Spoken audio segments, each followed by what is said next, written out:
Welcome back, everybody. It is Tuesday night. Flatline Racing Bodies bringing you qualifier night number 2 in the Winter Nationals, the Jim Brown Memorial Run here this week. 4-day event, and we got really a packed one for you here tonight. 305, 358s, 360s, and big block modifieds, and hopefully we'll be able to crown 8 lucky drivers that will be able to head to the feature. We'll talk a little bit about that later on as we get going here. But to track tonight will be Volusia Speedway, and it will be all week. This half-mile course here is definitely one a lot of these guys kind of bang their head on the ground trying to figure out, really, over the past 5 decades, this track has bin out there. What is the right line? What is the top line? Is it a bottom line? Originally here, John, in Barberville, Florida, this used to be a quarter-mile track. Now it's been changed to a half-mile, and these guys are definitely having a hard time just figuring out where the fast line is out there. Yeah, and to answer your question, which one's the right one? Yes.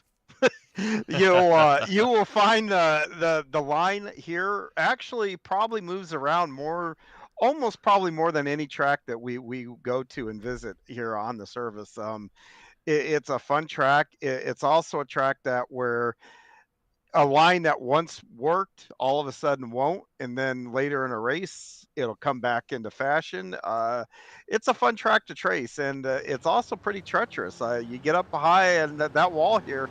That wall's not shy about grabbing you as we roll into qualifying here. Yeah, now we are rolling into qualifying here. We're taking a look at Zach Chapman in the number 72 machine, and we'll kind of keep an eye on that. But let's go ahead and give a shout out there for Flatline Racing Bodies and the qualifying session tonight. Qualifying race, they are quality racing bodies produced by former NASCAR regional short track champion Dan Chapman, the iRacing hotbed of Clarence, Iowa. And we'll take a look a little bit here in just a moment after we get a few qualifying laps down and where these guys end up. I think we're going to see some fast times, but we'll see. Right now, Kyle Moonen to be expected, number 24 out front. Yeah, those Vanderbilt guys are sitting 1-2 right now with Brennan Lacey right behind him. But Jeff Flero goes into the top of the chart with a 1490. That's all in the mail here for these 305s. Yeah, definitely for sure. I know he missed the shot yesterday, I believe, talking about the lucky 8 guys from qualifier night 1. Steven Goldner, Brandon Dittmer, Mr. Consistency Randy Shreves, Joseph Grandy, Jack Clevenger, Dean Reynolds, Jesse Bandy, and Mike Cranmer. They all made it for the 305 division yesterday. We're going to see if we can get 8 more to total us up for 16 for the A main. That will be on Thursday. They will be able to, fortunately, cross their fingers, skip Soup Night, because I do not wish that on anybody. Soup Night's a rough night, and it's really the make or break. A lot of guys end up having to go home. Yeah, it makes them break, but it's nerve-wracking for those guys. They're going to have to show up and stay clear of trouble that night. A lot of things can become out of your control on a night like that, but we're getting ready to roll into Heat 1 already. Yeah, no kidding. Talk about they are not wasting any time here. Let's take a look at our starting grid. Jeff Flaro will be in the front row. Brendan Lacey starting to the outside. Connor Ross sitting 3rd with Greg Boydell 4th. Barry Goldner sitting 5th with Keith Abbott sitting 6th. And Steve Maurer will be 7th, rounding out the last of our field for Heat 1. I do want to get a quick slap up here, show you guys what we've got going on. 5 heats, 6 laps a piece. Heats are straight up, no invert. And the top 4 go to the A main here, and then they'll slide on to the 25-lap piece, this stint at the end. The rest of them will shuffle into B and C for an 8 and 10-lap run, and of course we'll take the top 4 finishers out of each of those and have them, and that should wrap up our A main. But we've got 4 divisions, so it is going to be a rough night for a lot of these drivers. And really, John, I know you've raced out here before and kind of done something sort of like this. How worn out are you by, let's say that 3rd division? Well, I'm old, so I'm worn out by the worn out by the second one. But no, these guys, they're used to racing a lot here at C2C. We got a lot of things going on most nights of the week, so not really the big thing. What wears on you though is the pressure. Most of the time we're showing up just having fun running our divisions, but here, this is okay. This is, you got to get in here or you're going to the Soup Night. So there is a little added pressure. So, maybe mentally a little bit, that's the part that can maybe wear on you a bit through the night.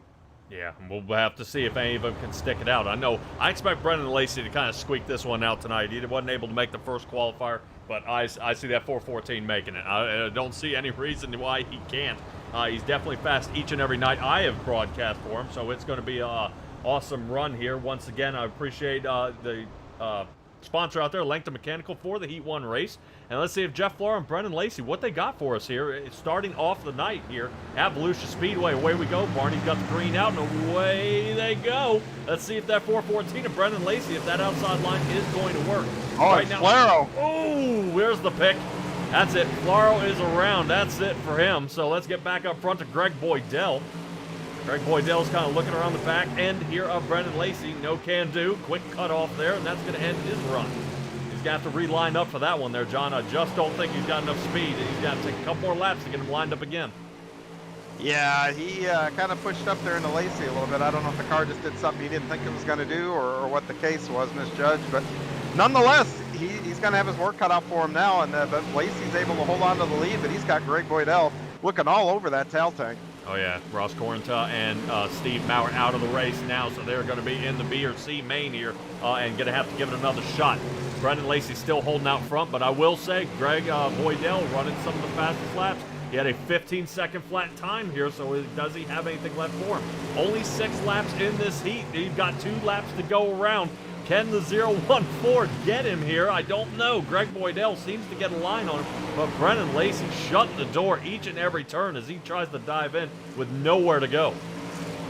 Yeah, as they take the white flag here, when the track has got a lot of tack like it is now, everybody's hammered down, so passing is extremely difficult to do.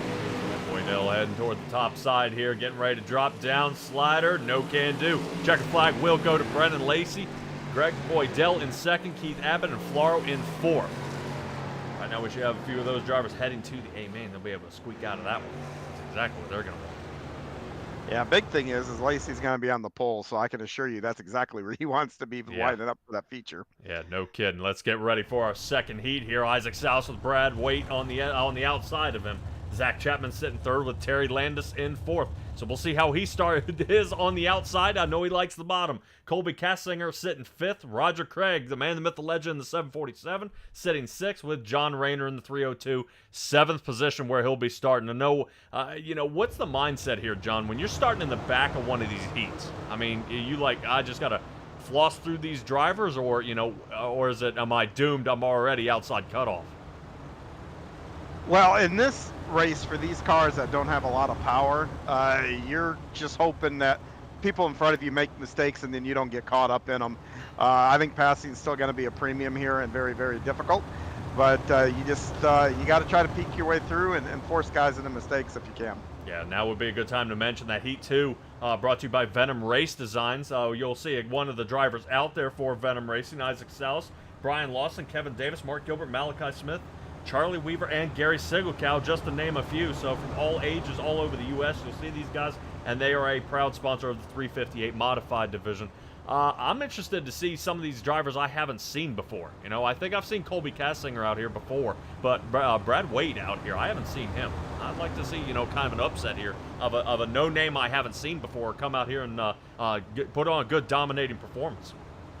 Yeah, we open it for anybody that's got an iRacing subscription. So, yeah, we usually get a lot of guys that like to honeymoon, come on in and see what they can do.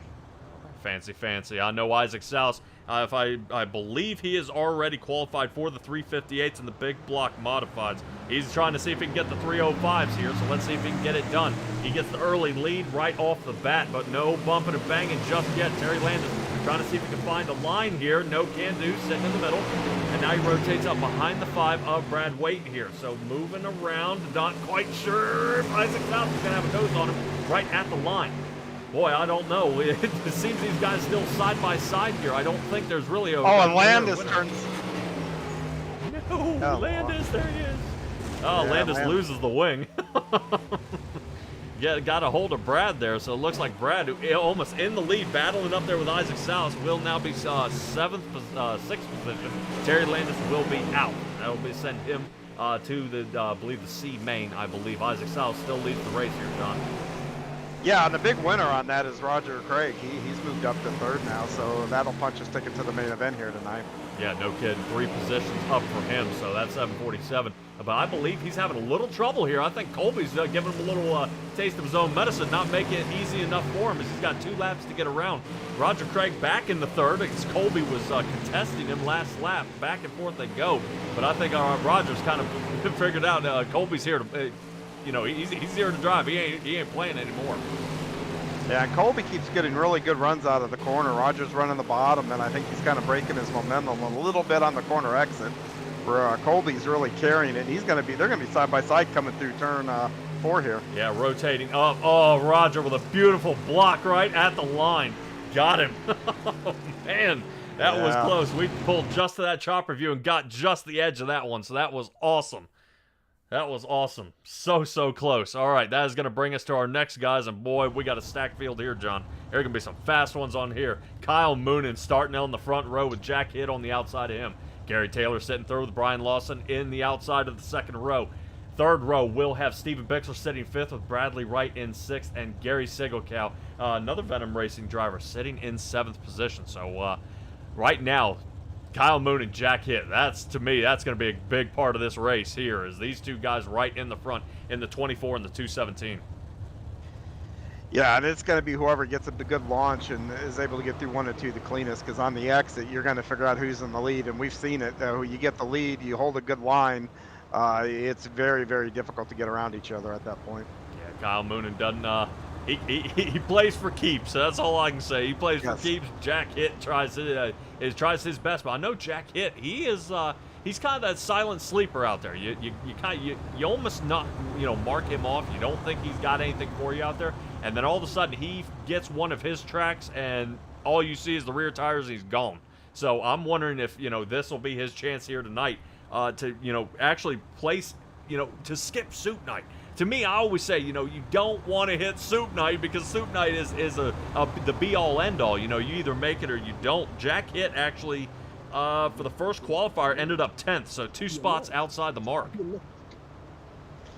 Yeah, he did, and that's almost getting in. You can see it when you're that close, but we'll have to see how this next round here goes. He's got another shot to punch his ticket tonight.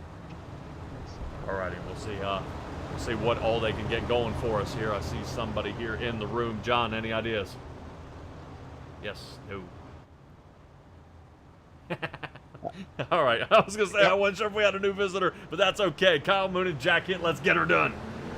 Barney's got the green flag out. Away they go. Let's see if Jack Hitt can run him down because Kyle Moon got a great jump. Jack Hitt rotating on the front. Let's see if I can get top side here. Oh, contact. Jack Hitt into the wall. Gary Taylor sees it, takes advantage. Now Gary Taylor's rotated up to the second position. Bradley Wright, who's right behind Jack Hitt that just clipped the wall there, is up 2 positions, so far above cutoff, looking good. But Gary Sigelkow, I think he's having a little bit of trouble back there. He's back by about 5.5 seconds here, but hey, still good job out here giving it a shot. Yeah, being in the race, you got a shot, especially once you get later in the night here. So, never give up. You never know what's going to happen. The guys in front of you can run into trouble. Next thing you know, you've gained a couple of spots. So you stay out there and you keep at it. Fastest on the battle track is Kyle Moonen here.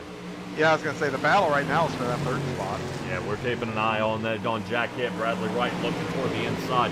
Jack Hitt not giving up the cushion toward the top, though. He's making sure he's got that under control, but it's interesting. You always see that 4th position looking for third, but third's also looking for second. As Gary Taylor might be under fire here in a lap or so, but he's got to do something quick. White flag will be this time around. Kyle Moonen going to walk away with this one, nailing down his fastest times now and picking up the pace. 15:10 was his last time around. Faster section 1 yet again. Battle for second. Here we go. Gary Taylor now under fire by Jack Hitt. Jack slides toward the bottom. Not sure if any contact was made, but the high side holds it. Gary Taylor second, Jack Hitt third. Woo! Another close one there. They didn't touch, but if one of those rear tires just had a little bit of hair, they would have touched. Oh, yeah. All right. We head to our warm-up session here. Warm-up session, of course, brought to you by the Oswegan Speedway.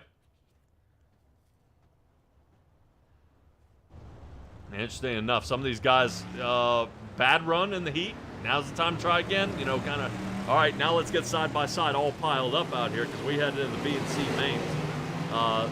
Fields will be a little thinner, but there are definitely going to be more than there were during the heat races. Yeah, and these guys are accustomed to almost every one of our divisions running 40 laps. This 20 lap deal is a lot quicker. So whatever, if you're on that outside looking in, you're not in that top 8, you can't wait around. You know, you can't wait for the race to come to you or the track to come to you or whatever the case. You've got to go on attack mode right when the green flag drops, and that's a fun mentality, but it also can get you in trouble too. So we'll be watching those guys outside that cut line, I think right from the green flag. Yeah, it's going to be definitely tight. I don't know really, you know, who you can put your finger on who might walk away with this.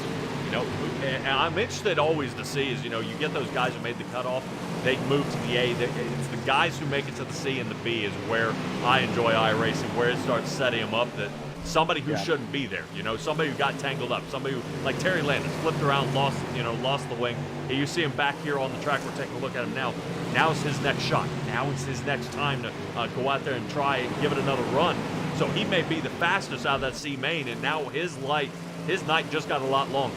You know, he can't, you know, get out of the race car, get a drink, lay back and take it easy. He's going to be racing all night and really trying to get away with a solid qualifier. Or you know, at the beginning is just, you've got to do it right off the bat, because if you're racing here all night, every single heat, you're going to be worn down. I mean, you're not going to be worth anything here in an hour and a half or so. Yeah, and when you're on the back too, the other thing, like I said, you got to be aggressive. It's all take and no give, and then that has some advantages, but that has some real disadvantages too.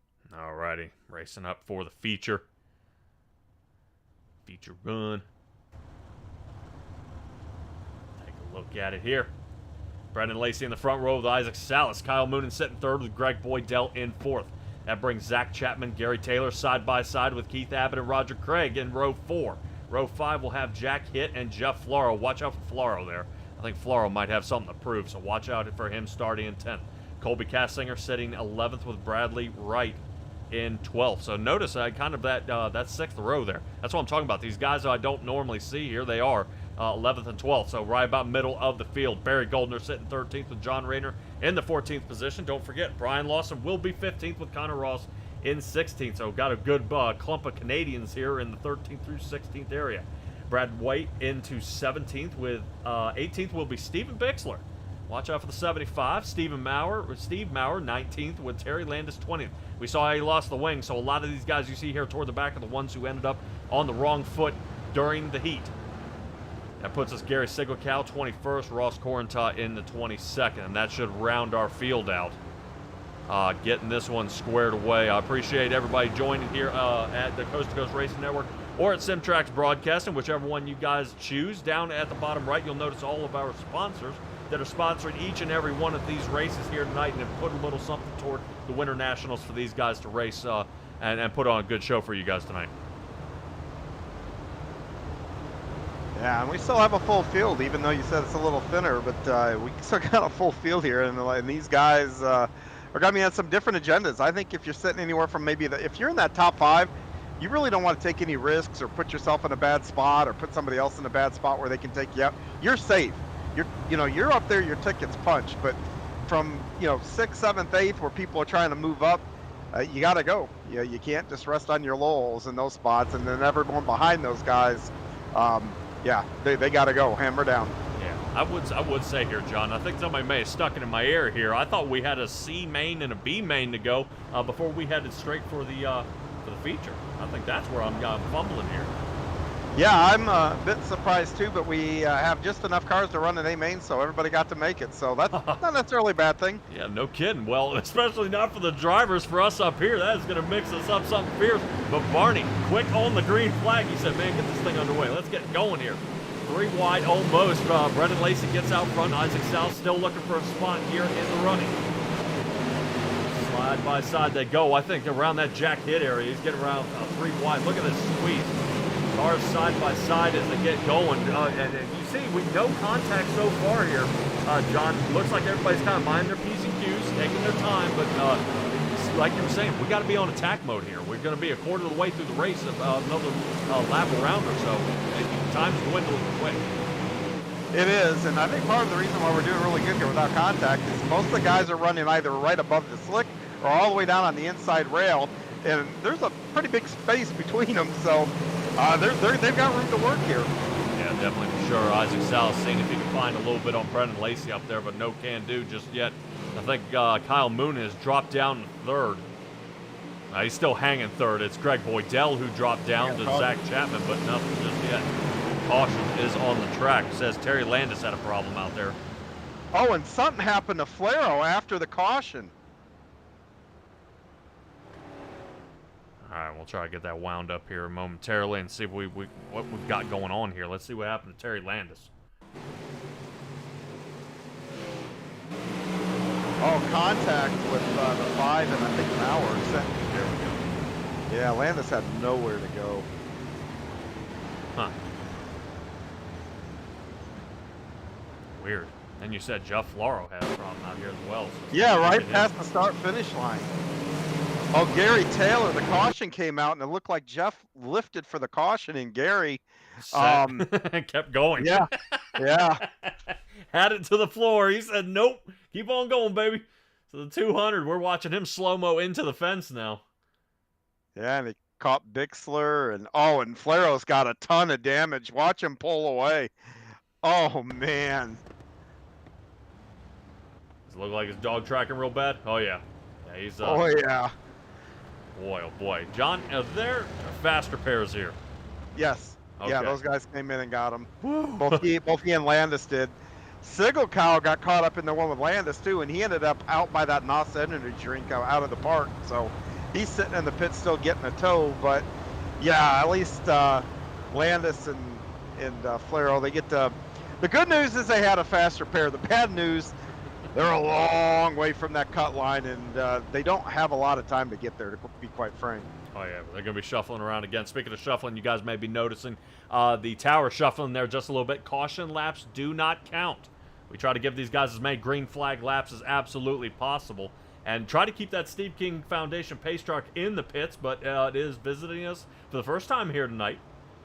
Other than our pre-gridding formation lap, it's going to go ahead and duck on off here. We'll talk a little bit about the Steve King Foundation, but single file, they'll restart, and Brendan Lacey will probably appreciates that, not being side-by-side with a very fast Isaac Salas. Kyle Moonan's moved up one position there. Isaac Salas, okay, good checkup there by Isaac, and he's going to have to continue on. Biggest mover of the race so far, Connor Ross and Ross Corenta right now up 4 positions on the race as we've already broken past the quarter mark. Yeah, and you mentioned Jack Hitt about him being 3 wide a little bit earlier. Well, he must like that 3 wide because and now he just got hit. Holds it together though, great job. As the bumping and banging continues back a little farther, I think that may be in the Barry Goldner area. And Barry Goldner just able to squeak out there. Oh no, you're around, Barry. That looks like he saved the car. Holy cow, that was close. Because you see where that opening was, he was about to send it into the tires. Yeah, and the contact between Corenta and the 270 there. Wow, Barry was he's just an innocent victim, but yeah, lucky that wall there. Someone put those blocks up with a little bit of an indentation. That saved Barry some damage. Yeah, definitely hammering down to try to slow it down here. Taking a look at it slow-mo. Great job. I tell you what, he's going to need a new race suit after that one, heading backwards toward the wall. But he gets to continue. Vanderbilt Racing is able to keep at least another driver still out there. Almost at the halfway mark here, John. What are you noticing so far? I'm noticing we kind of almost still have a little bit of 2 lanes here, but time is winding down, and I am seeing a lot that, I guess let me rephrase it. I see a lot of the sense of urgency starting to creep in the way guys are driving from 8th on back. Yeah, well, you're definitely starting to put, really pour on the coal here. Not enough time to get back up front. but they will be behind the Steve King Foundation truck for the second caution here. Let's go ahead and mention the Steve King Foundation, that they were formed to help the dirt track racing community across the country by providing financial assistance to drivers, pit crew members, racing officials, track operations, personnel, or the immediate families of those individuals who suffer serious illness, injury, or death. If you want to learn more, you can go to www.stevekingfoundation.org. It should be simple enough. You guys can find out there. You can even make a donation for honor a loved one or a dedicated gift through giving. And we'll make sure they give you a shout out there for doing it.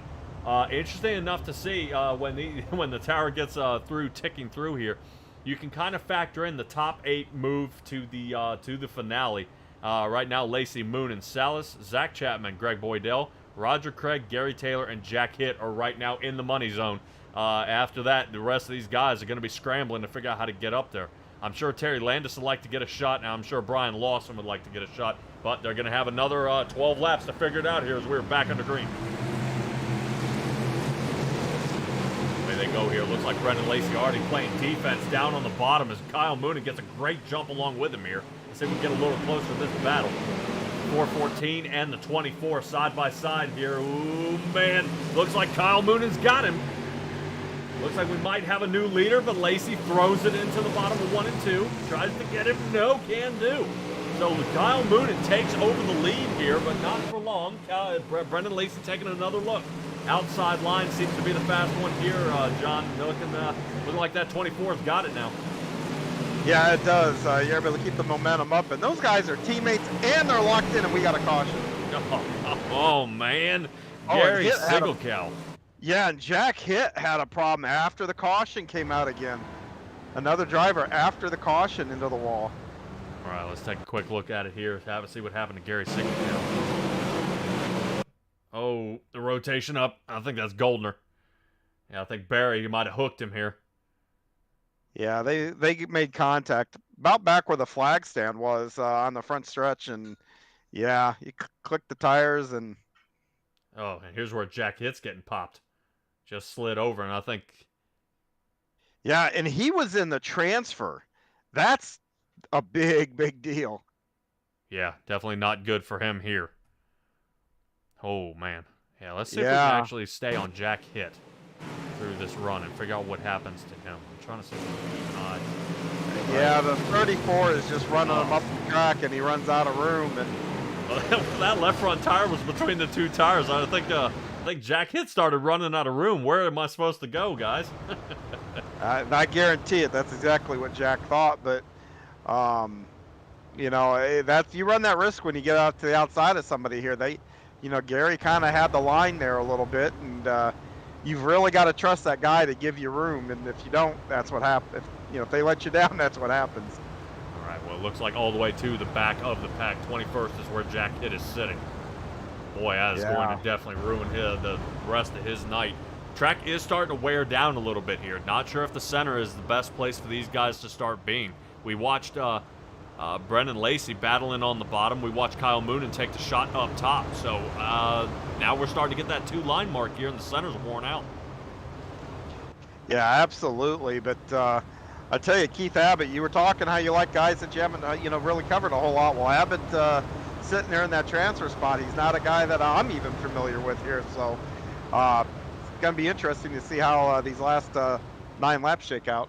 Oh yeah, well he's got something to prove now as he's sitting on the cutoff spot. He is down in position from where he originally started this race, so we're back under green. Let's try again. Kyle Moonen trying to make the block here on Lacey. We'll stick with the leaders here because obviously the restart is when the time has to happen. Moonen got plenty of separation here, I believe. Zach Chapman, Gambler Motorsports driver here in the number 72, sitting third. Watching Isaac Salas in the rearview mirror get a little bit smaller now after that turn. Yeah, and Connor Ross has moved up into that transfer spot. He's actually challenging Gary Sigelkow, and it's moved Keith Abbott out. Back and forth, 35 and the 34 side by side as they go kind of transferring up, down, where they want to go. Connor Ross has moved up 9 positions so far. So awesome job, kind of coming from the back of the field, showing it is possible. But so little time. We only got 5 laps left to go here in this final feature here of the 305 division. Caution. Man, oh man. We're getting a good slew of them here. Yeah, and that's, I think, Bradley Wright. Yes, sir. Let's take a look at Bradley Wright. Oh. That's just two guys. Oh, and Gary Sigelcow. Yikes. Oh, we're going to see this slow-mo. Oh. Boom. That would be, I need some goodies. Oh, man. Some headache medicine. Holy cow. Yeah, that was a hard hit, but that's just two guys. That started with he and Maurer. That's just two guys going for the same spot, and Bradley just came up on the short end of the stick on that one. Oh, yeah. You see, it almost like the like Bradley, like his car straightened out on him there. He was rolling the low line and then just straight up the track. Wow. Yep. All right. Yeah, well, the straighter you get your car, the faster it's going to go, even in the slick. So, straightening it out was probably him trying to just pick up a little bit of speed. But when he straightened it up, pointed him up the track a little. Well, Maurer had his car pointed down the track, and well, yeah, the meeting of the minds at that point. Yeah, gotta be careful. Can't do too much of that, if you want to make it to the end here. I know these guys pride themselves on great driving, a nice clean driving here, but right now we got two guys matching up, multiple times in the same spot, kind of bumping and banging here. I give it to them, I'm looking at 22 drivers out here on the track, and just everybody's battling for 8 spots, so it just yeah. Well, like I said at the top, it's all give and no take. Unless you're up in the front, and you're locked in, you don't want to put yourself in any kind of bad spot. But if you're, I would say 8th, and that includes 8th on back, you've got to go. You don't want to be sitting on that bubble. Connor Ross is that bubble guy right now, and I guarantee it, he wants that breathing room and get around that 34. Yeah, Kyle Moonen has only secured himself in the big block modifieds. He's trying to see if he can get himself another class locked into the mains here as we are back under green. Great jump again, looking at everybody going at it, but Zach Chapman watching Isaac South toward the top. Interesting to see Jack drop to the bottom. Zach drop to the bottom so soon. Blocking Isaac here. Wow, Isaac, good check up here. Looks like battle for 3rd place. Isaac toward the inside. Oh, clips the wall. That's going to do it. That destroyed his run. Hopefully he has steering damage. Yeah, that's just what I was going to say. If he's got steering damage, he's going to be holding on. But, man, it has gotten crazy back around that 8th spot. In that Connor Ross area. I was just about to say something, actually, before the caution came out. Roger Craig has slid up almost to that 4th position. So Roger avoiding everything out there so far, but we're back under yellow. I don't know how many that is now. I think Barry Goldner's caught up in this one. Let's see if we can find out what happened with Barry. Familiar with that parking spot. This time... This time, he got into it. Oh. Look at that right front tire, too. What flew off when he hit the wall? Well, his tire is hanging by a thread. If you look at that right front tire as he's moving. Yeah. But he hits it and something flies off. I mean, like... Well, when you hit like that, it might be your helmet. There's the tire. Oh, my God. iRacing had disconnected the tire and put it back on his car, and that thing's like leaning to the side now. Holy cow. Yeah, well, John, I might have to say it might be the end of his night. I think he's already used his fast repair. Yeah, I think that's probably it, but wow, what a hit.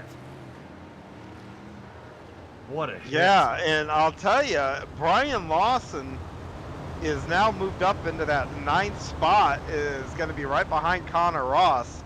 We're going to have one heck of a battle here for that transfer spot over these last couple laps.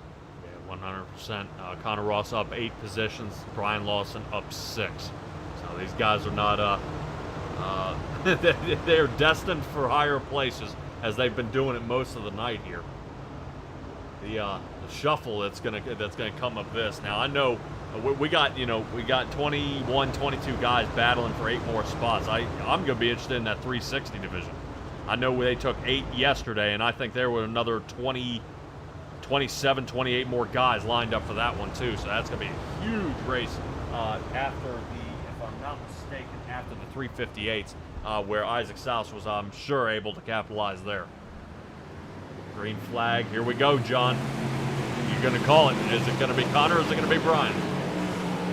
Well, Connor got a really good start, and looks like Brian's got his hand full now. Connor's going to try to get around this 34 car of Gary Taylor and hopefully get a little bit of breathing room here, but time is running out for these guys. Yeah, white flag is out. Kyle Moon is still in the lead. He's already got that half a second, so he's going to bring home the win. Let's see what happens in the cutoff spot. Gary Taylor still sitting 7th. Connor Ross 8th. Brian Lawson will be outside of it. 9th. Whoa. Dude. Yeah, and you mentioned that 360. Yeah, and you mentioned that 360 class. They're going to have a lot more power to move around, and passing will be, I don't want to say easier, but it will be more easily accomplished. I'll put it that way. Well, Gary Taylor yesterday had 9th position, wasn't able to get the top 8, but nails 7th here tonight. So he has got himself a shot in. He's got to be feeling pretty good about that. Wow. Yeah, I think so. Wow, that was awesome. All right, let's go ahead and get our race results screen up here. That way everybody can find your favorite driver out there, everybody, and that way you can see exactly where everybody ended up that you were looking for. Kyle Moonen, of course, taking the win. Brendan Lacey in the 2nd. Zach Chapman 3rd. And I know Zach, he's going to be ready to go here momentarily. He is not going to want to wait any time because actually he's going to be sitting down for a while. 358s he's already secured, so big-time moves for him.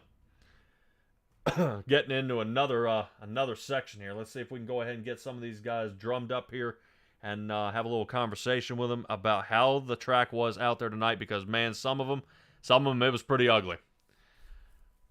Yeah, just some problems, and like I said, it might have come from just being aggressive. You have to push, which means chances are you probably had to step out of your comfort zone a time or two to accomplish, to get up through there. Oh, certainly, and we're taking a look where it got Zach Chapman here on the mic. Man, dude, what a wild run here. It looks like you get to go for another division, seeing that you got a 3rd place finish here tonight, bud. Yeah, man, good run all in all. Didn't have much luck last night, and got lucky. Started I felt like the bottom. Not a lot of people wanted it at the beginning of the feature, but it moved me up to 4th, starting 5th, and I just got to hold my own. Isaac was really trying to get that top to come in, and I don't know. I saw Moonen and Lacey, and those guys are some smart sprint car drivers. So I just did what they were doing. I tucked in line through that slider line on 1, and I was just lucky to get 3rd tonight. Yeah, the Vanderbilt Racing guys were definitely fast out there tonight. What was the difference between yesterday and today? You had 12th yesterday and 3rd today. What was the difference? Yesterday, I think I was up in the top 10, and I got involved in an accident. And then I actually came back from 24th into 12th. So it was a decent run, just ran out of laps. All right, well, we're going to be battling. Looks like you get to sit down for a little bit. You have made it in the 358s, 360s. I'm sure I'll see you next. That was another 12th place finish, so a little more power under the hoods, and you'll be able to give it another shot at the same track. So we'll let you rest up after you give me your shout-outs. No, yeah, I appreciate it. Shout out to you and John. I can't wait to go back and listen to the broadcast. Like when you guys team up and do this. All my other teammates at Gambler, Aiden at Young Gun Creations, Andy Piercefield with Cool Ray, Roger for putting all this stuff together, and last but not least, it's a great way to start out the night. Remember, guys, this is all for charity. It's all about having fun, and at the end of the day, let's make sure we're doing it. Oh yeah, Zach Chapman in the 72, great job, and we'll catch up with you here in a couple divisions, man. Yep, take it easy, guys. Alrighty. And then now, some of them say the dreaded Vanderbilt boys. Brennan Lacey came in 2nd. John, I think you're caught up with that 414 machine. I did. Brennan, this is John. You got a copy? I got you, man. Well, you and your teammate there put on a bit of a show. No team orders, obviously, but ever crossed your mind that you guys are locked in and might just need to just be nose to tail there? Yeah, as soon as I knew Moonen was faster than me. After that, I was like, I'm going to search around and see what I can do here. Because, he loves to be fast in 305s, where I'm like, I feel like I'm on a glorified go-kart right now. But, yeah, we locked in. I'll take it. Goldner won it last night. So all three of us are going to be starting relatively right next to each other, which is going to be pretty cool. Well, just remind him that you're the pro and he's the glorified amateur, so the 305 is probably good for him. Yeah. I don't know. Old boy's a money king. We know he likes to win That's some true. money, so we'll see then what happens. Well, having said that, didn't you think it would have been better just to turn him, try to keep him out of it? After last night, I don't want him driving to my house, so I think we're just gonna let him ride and let him have some fame tonight. Fair enough. Congratulations, locking in here. Who would you like to give a shout out to? Big shout out to Bandy Built. As always, you boys know, great group of guys there. You know, hopefully we can lock a couple more in tomorrow. We get a couple more guys out of it, but we got 4 locked in so far, which is pretty cool. New stickers coming on Moon and Racing's engines, and you just proved it there. So that's going to be a new one here on the cars in a little bit. Ross over at Velocity Race Designs. Got to thank Dirt Gangster Apparel as well back in Oklahoma. Hope you guys can look on there, look at their website. It's a pretty cool little merchandise store there. And appreciate you boys coming on. Let's put on some more shows for you tonight. Awesome, man. Congratulations, and hopefully we talk to you again at some point tonight. Yeah, man. Appreciate it. Yep, that's Brendan Lacey, second place finisher in the 305s. I was going to say, we're talking to him. Man, he secured the rest of them. Is he? He won the 360s. He came, I believe, 6th in the 358s and in the big block modified. So his night is over. Well, hopefully then we talk to him a little later in the week. Well, I know the rest of the Bandy Built team is going to be on the tear. I know for sure. Kyle Moonen to be one of them. Is just continuing back and forth, back and forth. Kyle Moonen, how was it feeling passing your own teammate out there? It was pretty good. It was pretty good, especially after last night. It did not go very good last night, so it was nice to get started with that one. Yeah, definitely. Both of you guys, 24th is where you ended up, 29th where he was. So now this goes ahead and locks you, I believe, out of Soup Night and on to the final. Sigh of relief here? Oh, yeah. Yeah, for sure. For sure. I was pretty, man, like I said, it was one thing after another last night, and I was glad for that to be over.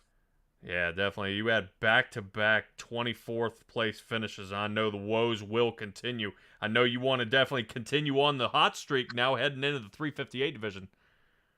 Yep. We'll see how it goes. Qualifying's big. Gotta start up front in those heat races and stay out of trouble. All right, well, we won't hold you too long. I want to go ahead and make sure I get your shout-outs, though, and that way we can go ahead, man, because the 358s, being so momentum-based, I want to make sure you can kind of shift gears here and get used to those cars. Yep, appreciate it. Just all the guys at Bandy Built, Ross Crin at Velocity Race Designs, everyone for putting, this event on in the league, and you guys for the broadcast. All right, Kyle Moonen and the number 24, great job, man. I can't wait to see what you got for us the rest of the night. Sounds good. Appreciate it. Hopefully we'll talk to you guys again. Oh, yeah. That sounds good. Yeah, well, we might be talking to him, but not Brendan Lacey. Brendan Lacey finally getting all 4 here lined up for the run. John, we got to head to send these folks to commercial, but we'll be right back, and we'll go ahead and get these 358s underway where Isaac Souse does so well, but he gets to set some time off. Guys, hold on just a moment. We'll be back right after the commercial.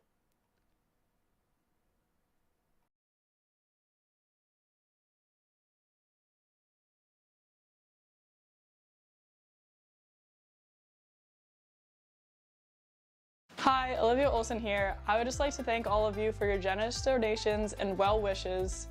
Every dollar truly does go the distance to make a difference in the lives of those affected by childhood cancer. Not only does this money help support covering hospital fees, treatments, and therapies, it goes as far as covering parking and gas fees to travel to see specialized doctors. The Kings and Jesse are just one example of the immense good that Thon and Four Diamonds brings. Thon also provides these families with a platform to share their stories with others, to give and get support with those going through similar experiences. Because of that, Thon is a very emotional 46 hours. Jesse, Alex, and I, and all of our friends share many memories together, supporting one another through it all, supporting our dancers, and a lot of these memories are filled with smiles and laughter, but a lot of happy and sad tears and a lot of hugs, which is why I want to thank all of you so much for allowing Alex and I to utilize this platform, and the whole racing community for supporting us through this cause. And I would love to wish all of you a very happy and healthy 2023. Please remember to never take anything for granted and tell the people around you that you love them, because you never know what's going to happen. Thank you all so much again, and have a good one.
It's Florida in February. Kick off 2023 with the Dirt Car Nationals at Volusia Speedway Park. Sprint cars, late models, and modifieds at the world's fastest half mile. World of Outlaw Sprint Cars and Dirt Car UMP Modifieds February 6th through the 11th. World of Outlaws Late Models and Super Dirt Car Series Big Block Modifieds February 13th through the 18th. Tickets and camping at dirtcarnationals.com. February 6th through the 18th at Volusia Speedway Park. Be there.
Welcome back, everybody. Appreciate you guys hanging out for that commercial there. Kind of hear a little bit about Winter Nationals, what these guys are getting, and a little shout-out from our sponsors.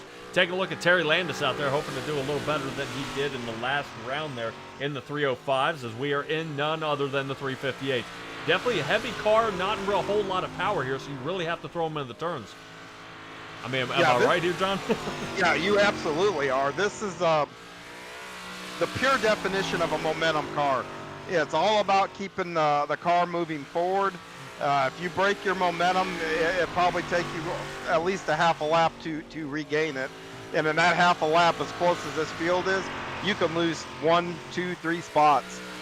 I will say, I believe I tried with some of you Gambler Motorsports guys in the big block modifieds, and it didn't work out so well for me. I don't think I got the momentum piece down because I think I was too hard on the throttle. It would either spin me around or these guys throw it into the turn, and I'm sliding up the track with with too much speed. So definitely throttle control and the amount that of motion you need to get into the turn to get it to follow all the way through is really an art in itself.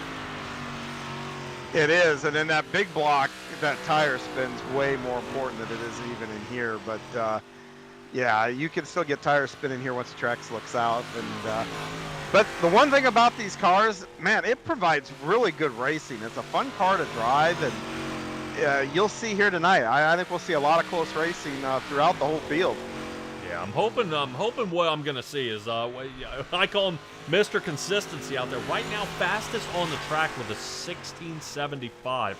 He actually was just outside, hit 9th place, and he needed 8th or above to get to the A main. So he's gonna have to hit qualifier night again, and he's gonna be definitely dodging Soup Night that's coming up. So I'm gonna have my eyeballs out for the number 56 of Randy Shreves here during this qualify session.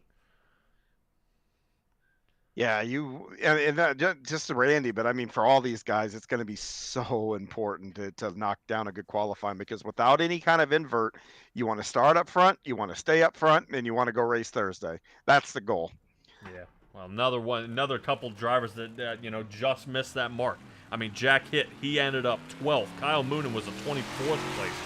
Barry Goldner sitting 26th. I mean, these guys. Terry Landis sat 19th. So obviously, what happened yesterday in the 358 division took everything and threw it right out the window, because all the fast guys you're used to seeing are now here going, oh no, what am I going to do? How am I going to make it up there? And now is their chance. They've got to make it here, or you're shuffling through Soup Night through almost four different mains and 4 different qualifiers. So if you're worn out from your Monday qualifying, you didn't make it. You make it.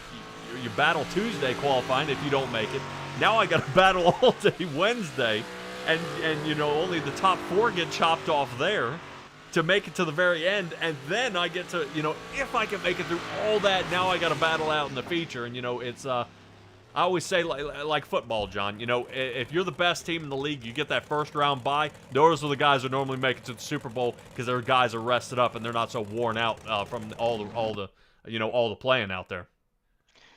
Yeah, that's absolutely right. And I'll tell you, I'm looking here at this entry list, and we've got different dirt divisions. So I say that there's we got experts in the sprint car, experts in the late model, experts in the big block, and I'm seeing a lot of guys that I would deem experts in these big blocks. I see Mark Gilbert there, Dean Reynolds, Randy Shreves, Brian Lawson. I mean, these are guys that Connor Ross that compete for wins in our regular season all the time in these things, and these guys are lumped in here.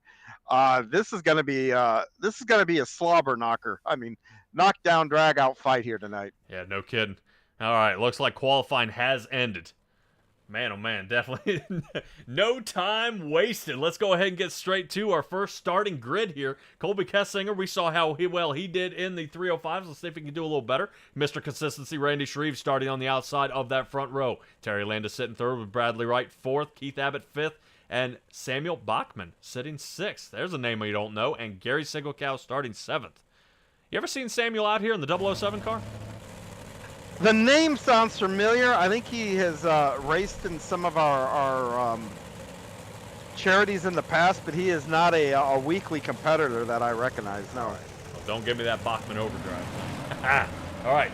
And I haven't been to the chat there in a little while. Turns out Aiden Young has been out there. Says, hey, Patrick, let's go Gambler boys. Just got to send it, John. Don't lift. Is what he's saying about some of the racing out here. My wife out here, great energy in the booth tonight. Of course, John Hines up here with me, so everything gets jacked up. And Jeff Kemper out there was rooting on Connor and Zach. So both of those guys, I believe, made it. Here we are. Randy Shreves, Colby Kassinger here in the first heat. We're going to try to duke it out again. I'm interested to see. And you were talking earlier. I didn't realize Dean Reynolds didn't race yesterday. So he's got his work cut out for him. There's no second chance. He's got to make it tonight. Randy Shreves gets taken off here with Colby on the inside. And boy, oh boy. Let's see. Interesting to see how much slower these cars are. Like, it takes a while to get up to speed, but man, oh man, they got to get going here.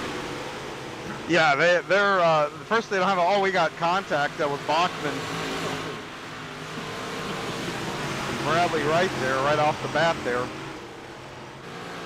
already getting bumped around there a little bit. Bradley Wright's paint job looks a little bit like Aiden Young. You saw that white and blue out there. Randy Shreves up. Oh, battle for the lead here.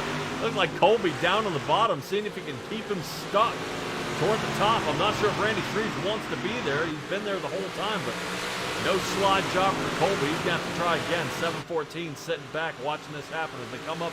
Cross flag's already out. Lap 4, we begin. And Colby trying one more time inside line. Terry Landis kind of minding his P's and Q's watching it happen. But no can do. Not really pressing his luck here at this point. Really, is it a good idea to shoot the gap here, John? Well, you start further up in the feature, so that's a good thing. But he's trying to make the bottom work. But Shreves, with this car, you don't have the power, so you don't go up there where that cushion is, where the dark and light dirt is. He's staying right above the slick in the corners, and that's proven to be the quicker way around. Yeah, it definitely is working here so far. Landis taking a look underneath the 714 as we're in the chopper cam. White flag is out. You see 714 of Colby Kassinger here. Looking, he's starting to pick up a little more pace, trying to see if he can send it just a little more. But I don't think he's going to have enough to go ahead and bring away the win in Heat 1. Randy Shreves will, though. So that should give him a good spot starting in the A main. Wow. Excellent. Excellent. That puts Shreves, Kassinger, Landis, 1, 2, and 3.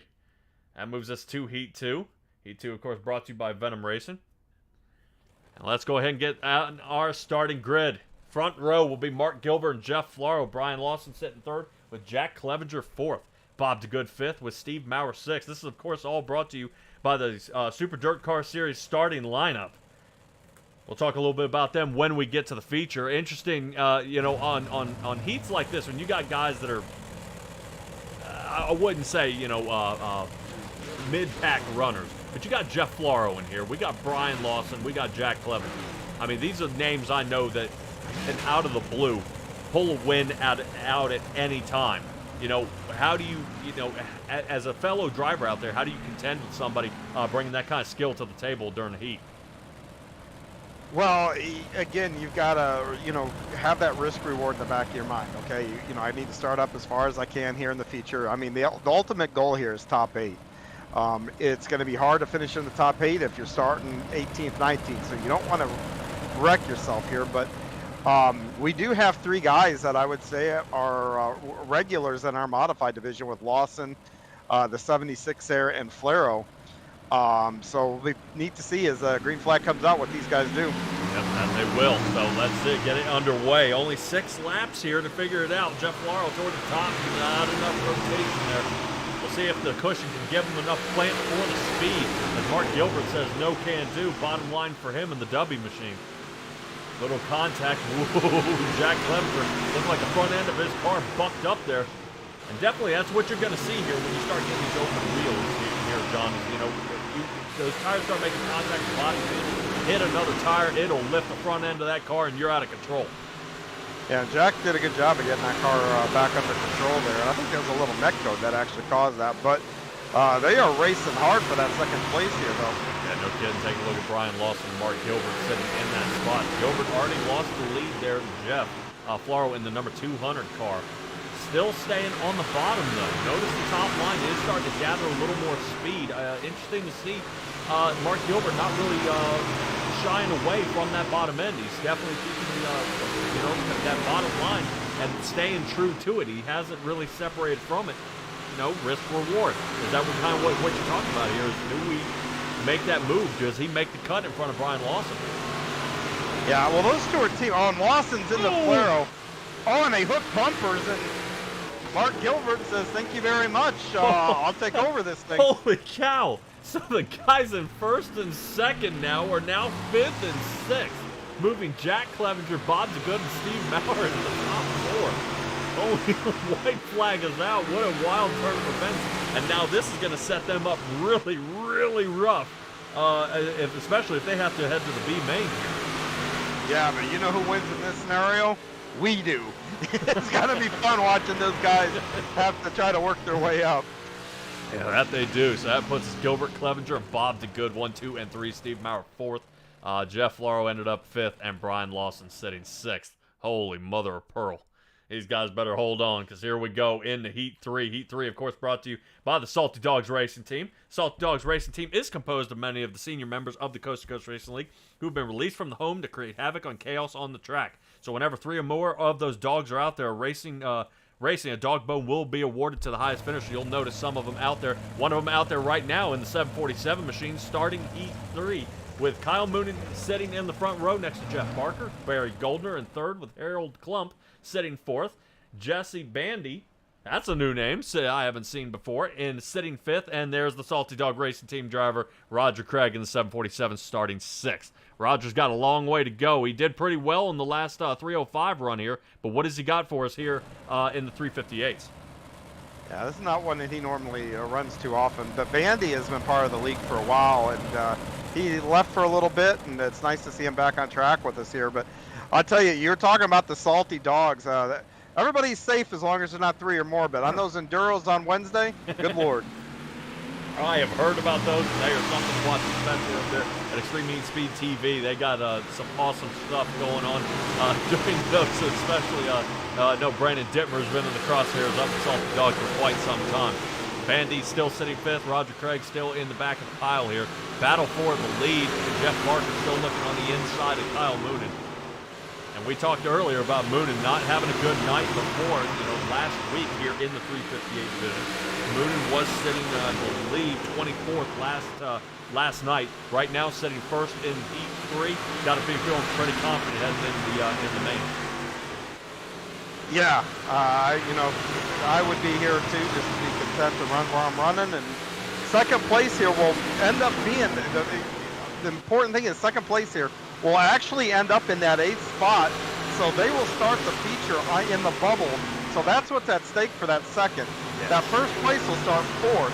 So you've got an automatic cushion. So you may want to race this a little bit harder than maybe even the other ones. Yes, I was just getting ready to say something about that. Is if you're in second place here, this puts you right at the cutoff line. So winning these heats, there is that reward, of man, I've got to push harder.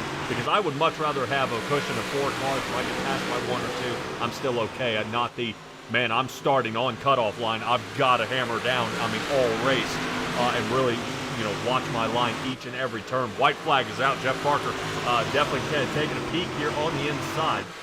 New Hall of Famer here too, C2C, and he's going to try one more shot, and I don't think he's got enough speed on that one.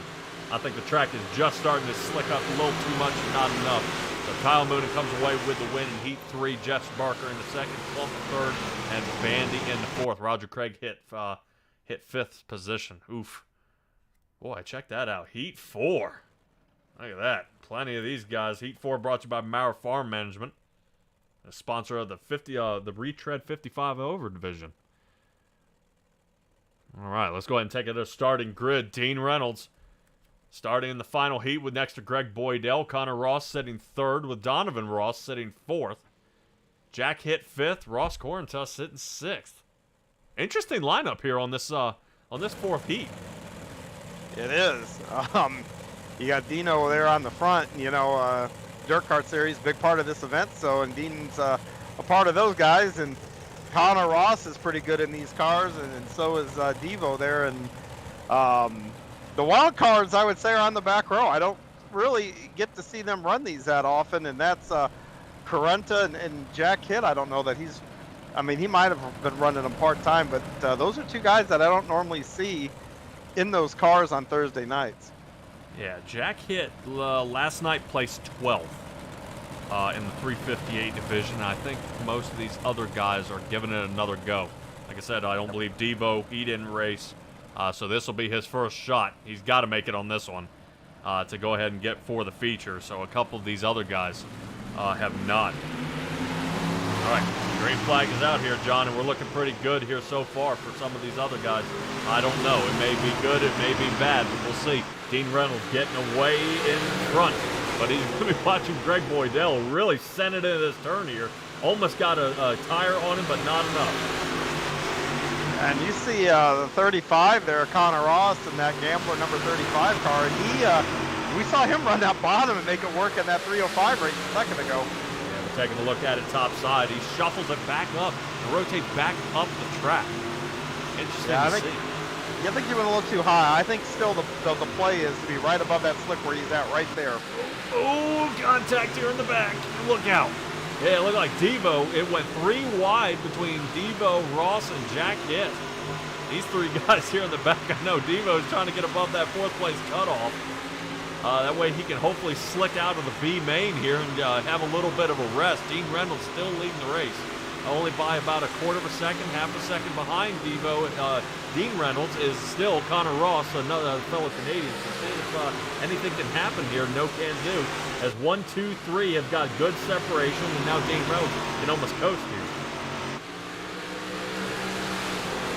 Yeah, Dean's holding a good line, and I think it's going to be hard to pass. Greg looks like he's pretty content to run there. But those guys, the last 3, they're going for it. Yep, we're taking one last shot. I don't know if Greg Boydell's got anything for him here.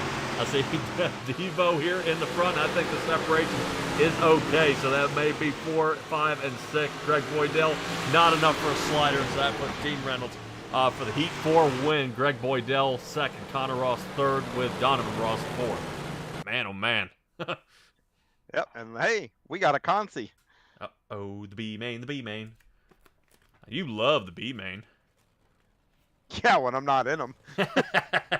Well, the B main, of course, brought to you by the Gambler Motorsports team. It is an esports racing team that competes weekly across the iRacing platform. The team has drivers entered in dirt races, sports cars, asphalt oval, and they even compete in endurance races. This year, they will have drivers in the prestigious 24 Hours of Daytona and Le Mans. So go to Gambler Motorsports on Facebook and follow them. John, you know all about the Gambler Motorsports. Tell me about them. I did. We did compete here in the 24 hours. Steven Spees and I ran the brand new BMW and ran it to a 4th place finish.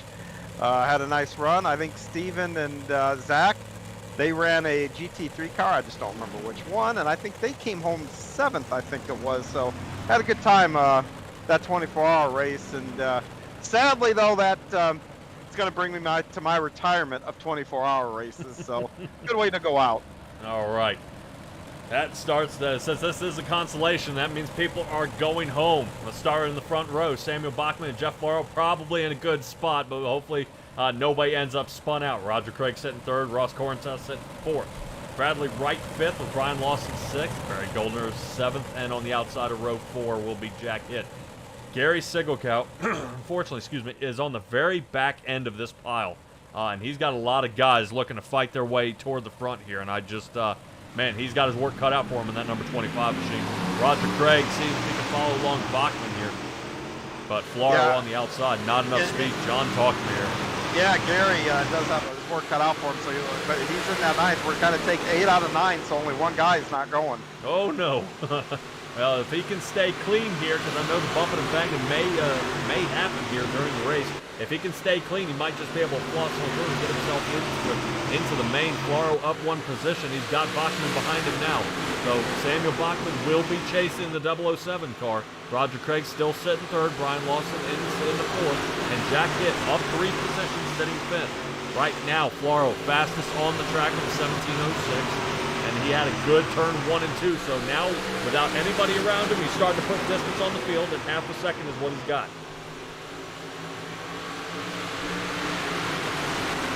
Side by side, these guys go. It looks like Roger Craig might be under fire here. Quick block. Holy cow, Brian Lawson sent that one through. Roger Craig, big checkup. And now Roger Craig down to 6th. Slider. Oh my God. Yeah, some of these guys are really throwing the cars in there. Brian Lawson getting the worst of it. He's down a position down to 7th. And Bradley Wright, the 814, has lost 3 positions, now down to 8th. But Gary Sigurcal right now, if I'm not mistaken, showing him down pit here. So that may be what you're seeing here is our final 8 that will make it to the final. Yeah, almost definitely, unless somebody has a big problem and doesn't return and Gary can return. But yeah, watching these guys throw the cars in, you see some guys that aren't used to these cars that are throwing them in wholesale, and it's not working out like they would in a sprint car. Well, it definitely gets in there, and they're like, all right, I'm going to throw the slider there, and then the weight of the car just sends them the rest of the way. Yep, and I don't that's exactly right. Yeah, just kind of a sledgehammer move here. Battle for the lead. Looks like Floro is about to lose the lead. Bachman on the bottom. There's only 2 laps to go, reaching the line. Bachman has him on the low end. Can the 007 take over the 200? We'll see. Let's rotate top side, take a look at it. All right, now Floro holding up on top of the cushion. Jack Hitt watching everything. He's up 5 positions, now sitting 3rd.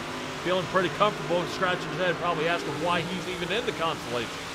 Definitely with the way he's racing and passing right now, Jack Hitt is going to be looking for 2nd now. Oh, Jack Hitt getting pinched. Oh. Samuel Bachman pinches him off, and white flag is out. Looks like Jack Hitt down toward the bottom. Now for the lead slider. Jeff Floro checks up here. Jack Hitt threw everything at it, but hey, can't blame him. Worth trying. Yeah, that's where that weight took over and carried him all the way out to the fence. Holy cow, and that looks like Floro has been able to squeak out the win here. In the B main, Floro comes out with it. Bachman 2nd and Jack Hitt 3rd. Holy cow. Definitely. I'll give it to Jack Hitt throwing that slider there. That was pretty awesome. That was an awesome try. But Floro checking up, let him go on by, and then slide underneath and continue on. Yeah, Jack's used to running sprint cars, non-wing and regular wing, and they got those big right rears that'll catch those cars, you know, and they don't have the weight. And these cars do not have those wide tires like those sprint cars do. And yeah, you hit the nail on the head, man. That weight, that momentum at that weight, off you go. Yeah. All right, we are going to go ahead. Got a couple minutes here of the warm-up. Let everybody, all right, you know, get it out of their system. Try to see now with the track breaking down a little bit. See how we, you know, do we need to change the line, work around each other again. But of course, the warm-up brought to you by the Oswego Speedway. Catch the Oswego Speedway action every Friday night on GeForce TV, featuring live programming year-round and countless hours of on-demand video, all free. GeForce TV will be your first stop, or whenever you want to see the latest and hottest racing action all across Ontario. You want to see it anywhere all over the world, right, John? You go to simtrackbroadcasting.com. You can see all the racing out broadcast. You can go to c2crl.com too, and the Racing Network. You can see all the racing we got to do here. Absolutely. It's a beautiful thing, the internet at times. Oh, yeah. Everything is on demand. A couple of guys out there getting some decent laps. I wouldn't say some of the laps out here being the fastest would be really anything to say, you know, for the upcoming event. You know, let's go ahead and show some of the best time. You know, Connor Ross having a little trouble out there earlier in the run, but his sitting fastest in the warm-up. Oops, looks like a couple guys might be going to backup mode. Yeah, you know, and I don't ever put stock. I always call it the ego sheet, you know, those practice sheets. And it's, you know, I get out here and I'm running the car high, I'm running the car low, listen to my lap time, so I know the difference in the laps, you know, how much faster one than the other is. And I'm just doing a massive download at this point. I don't really care about speed. Yeah, and now we are, of course, to the feature of the night. Starting lineup brought to you by the Super Dirt Car Series, the Northeast Premier Series, showcasing the big block modified premier drivers.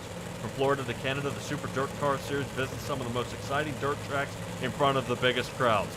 Ground-pounding, earth-shattering, window-rattling beasts of the Northeast. It's the Super Dirt Car Series. Let's see how they line up here. Randy Shreves, Mr. Consistency. Hopefully he gets a win here tonight. I got my money on that 56 machine starting first, but Mark Gilbert will be on the outside of him.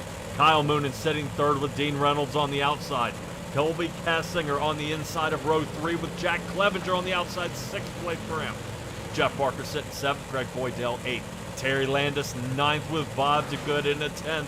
So keep in mind, watch out for Harold Klump and Connor Ross. These are the guys going to be trying to push beyond the bubble and from more from there. Rotating to the back of our field, these are the guys who are really in panic mode. Keith Abbott sitting 13th with Steve Maurer 14th. On the 8th row, Jesse Bandy, Donovan Ross. 9th row, it's going to be Jeff Flaro and Samuel Bachman. 10th row will be Jack Hitt and Roger Craig. So watch these two, see if they're going to link up. And Roger Craig might just follow along Jack Hitt, because we saw during that B main, he was on a tear. Brian Lawson 21st with Ross Corenton 22nd, Bradley Wright 23rd, and Barry Goldner in the 24th position. That should go ahead and do it. I believe, unfortunately, Gary Single-Cow was eliminated and will unfortunately not be able to run here, and that's a tough break for the Venom Racing team, but we got to go ahead and get chunked down on the rest of these drivers out here on the track, because this is going to be a brawl. Yeah, it sure is. Nobody wants to go to the soup night, not in these cars anyway. So, man, pull those buckles tight and put that head down and go to work. That's what you got to do. I was going to say, I believe we take 8 away. We end up down to the 16th position. Now we've got at least another 13 cars battling for 4 spots. So it just, the strap keeps getting tighter and tighter and tighter. So it's always good to qualify and get it on night 1 or 2. But let's see who can get it done now. Randy Shreves, Mark Gilbert, green flag is out.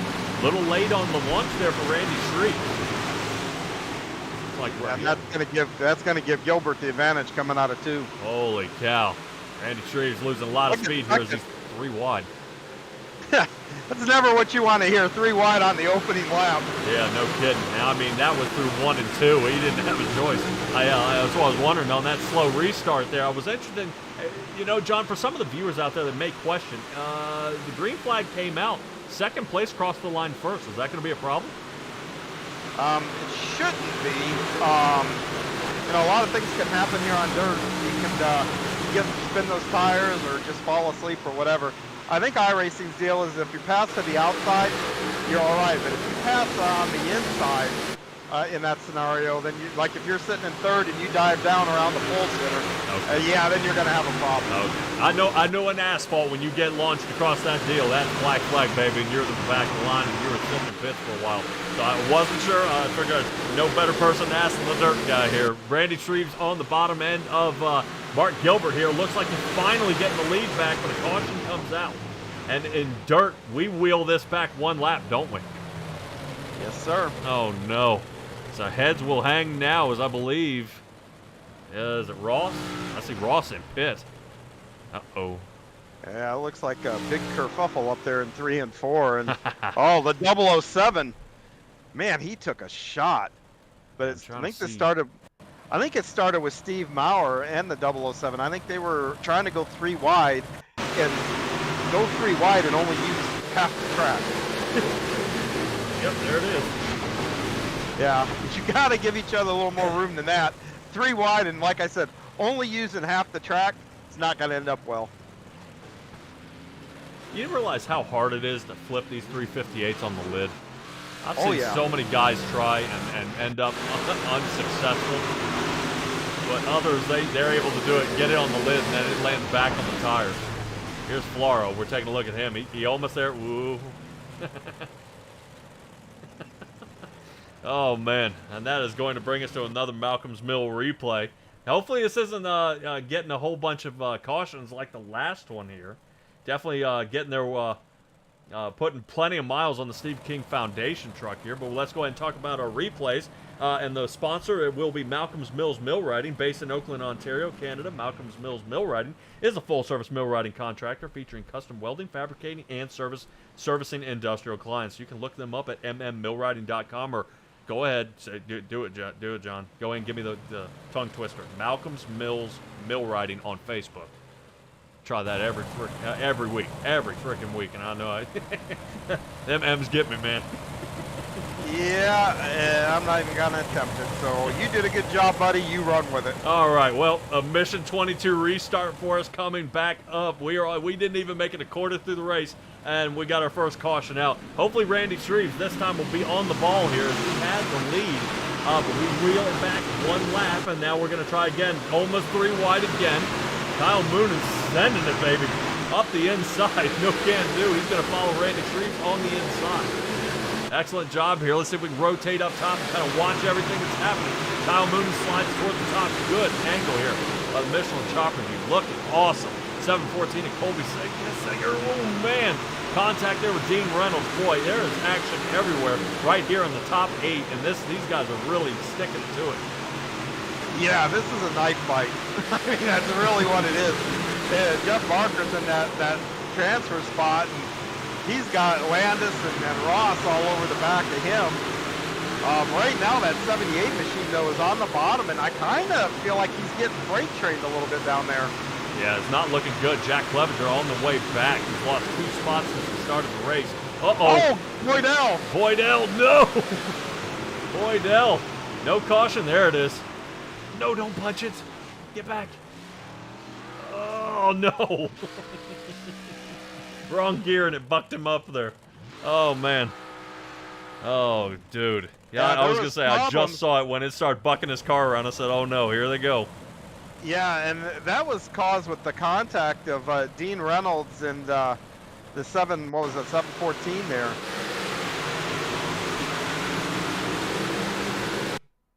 Yeah, there was those two made contact, and he's just, and that's the worst part. To me, that's the worst part about dirt is I'm not even in it.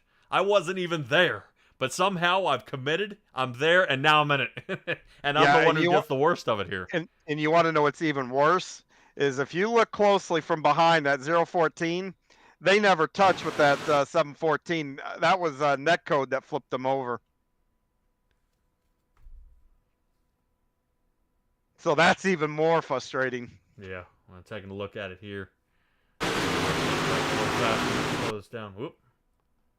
What in the world happened there? Huh. Yeah, taking a look at the 79 here, Dean Reynolds. See if we can pop up high a little bit here and take another peek at it. Ooh. Yeah, it looked like, yeah, I thought the 714 might have loosened up and popped the 79 there, and now it bucked him back up. Holy cow. All right, well, yeah. John, this is starting to kind of be a big mess here. Greg Boydell down pit, as well as Ross, so 23 and 24 are out of the race. They've gone ahead and checked out here. Like I said, this is a knife fight. Hope everybody, these guys are prepared, because this is all give and no take, or all take and no give. But I'll tell you who this caution was a big break for. It's that 78. He was sliding back on the bottom. He's going to restart on the bottom, but he's stopped the bleeding for now, and maybe he can try to get back up top here once we get going back green. And he's going to have a lot of talking to do. He's got to figure out how to get to the top side, and a lot of guys once they get up there, they don't want to make that separation. So he's gonna have to bumble around on the bottom side here for Jack Clevenger in the 78. No can do just yet. Still looking for a route up there. And Jeff Barker's holding it tight, but I can't blame Jeff Barker at this point. That 513, he's another caution. Oh. Jeff Barker's kind of in that bubble, so he doesn't want to give up any more positions or have anybody slide in front of him. Is where I was going, but let's go ahead and rewind that and go yellow flag. Yeah, looks like Keith Abbott. Looks like Keith Abbott got caught in mid, but Barry Goldner in front of him got 2 tires up on that wall, and Abbott had nowhere to go. What in the world is going on out here? I don't know, but Steve Maurer got turned over well after the caution. Yeah, a couple of guys are making contact here. Yeah, Jack just turned him and then hit him again, and that caution had been out for a while at that point. Wow. You never want to say somebody has a vendetta, but I always wonder in situations like this if that's a repayment for something that happened earlier in the week. Well, if you're gonna do it, you got to do it better than that, because that'll get caught. I think it's just miscommunication. I mean, everybody can move the stuff around on their screen and move their cautions when it comes on your screen up kind of on your peripheral if you don't catch it quick enough. that guy in front of you breaks. I know both those guys. I would think that's probably a little bit more of a miscommunication or, just a, oh, I didn't realize kind of deal. And, but yeah, if you're going to repay somebody, my recommendations make it look like an accident. And make the review committee at least have to debate it a little bit. But when you just straight line a guy, there's usually not much debate. All right. Well, so far we got 3 guys out here. Ross Cornta in the 010 is out. 741 to Keith Abbott is still down pit, and I think Samuel Bachman might be scrambling to get out of pit. But we're under green, so they may have to wait. Yikes! All right, back They underway. should stay on the same. They should stay on the same lap though. Boy, that's helpful. At least not end up multiple laps down here. I don't know really how you slide yourself back onto the lead lap. Mark Gilbert on the outside. Randy Shreve still chasing here. Randy Shreve just can't get a break. Every time he wants this win, it seems just to be out of his range. Halfway through the race here, and back out to the chat. There's Stellar kerfuffle, yes. I think everybody kind of rides you pretty good about that there, Jones. That's just fine. No problem. Oh, man. I was thrilled. I was doing New York Times crossword the other day, and the kerfuffle was actually one of the words. I got excited. Yes. Yeah, I was like, hey, I know that one. Stapled on the wall. You know what? I screenshot it and sent it to all my gambler teammates. There you go. There you go. All right. Well, Mark Gilbert in the lead. Randy Shreve still has lost a position, but he's trying not to lose another one to Kyle Moonen sitting in the 24. Colby Kassinger up 1 position. Not too many guys have moved a lot of positions here in this race just due to some caution. Brian Lawson is the hard charger right now. He is up 8 positions, but sitting 13th, way outside that cutoff. But if we want to talk cutoff now, boy, dang. I was going to say Terry Landis sitting 8th and Connor Ross taking a peek in. And it looked like Randy Shreve might have been trying a little something with Kyle Moonen there, but we are back under caution yet again. Yeah, and this is Boydell's night went from bad to worse, and Jack hits also. Yeah, I was going to say, I think Jack hit. I smell a little something on that one. Let's see what happens. Boss Man's up on top of the... Oh, he hit the inside wall, and Boydell went to miss him, clipped Roger, and Roger backed it up the wall there. Let's try to see if we can find Roger. Roger. Yeah, he was able to get off the wall eventually there. Man, and you gotta give it. It looked like Boydell was doing everything he could to get out of there. I mean, he almost. You saw the pivot. He came to a stop and then pivot. Yep. Just unable to. I tell you, one night, that very corner where Roger was just sitting, I flipped the sprint car up over that wall, landed on all 4s up on the grass, drove it right on, weaved my way back on in that little opening, and continued racing. It was pretty funny. Yes, that's always what you would prefer. Yeah. Oh man, yeah, definitely. I could try that a million times. I could do that a million times. It'll never happen that way again. All right, well, we'll see where this ends up. Everybody back. Roger Craig now down to 20th. Boydell has lost 8 positions into 16th. Boy, that is yuck. Yuck. That looks like most of these guys are heading for soup night. Yeah, I mean, the time is running out here. We only got about 6 laps left here, and Landis has that spot, and Connor Ross is going to try to get that Gambler 35 car in there. Boy, yeah, like you were saying, he's only got about 6 laps to do it. Terry Landis, I've seen Terry Landis, and he can block a freight train from continuing down the rails. So we'll see if that 161 can do it. He's got to widen that car a lot. Oh yeah, let's see what he can go. Green flag is out. Keep an eye on the 161 Landis here. I know there's some battle up here. I think Kyle Moonen on the outside of it though. Colby Kassinger, I think, is in the middle, and I think Dean Reynolds looking toward the inside. 79 sends it. Oh, not enough speed. All right, still continuing on. Nothing much changed in the back half. Terry Landis now up to 7th, back to 8th.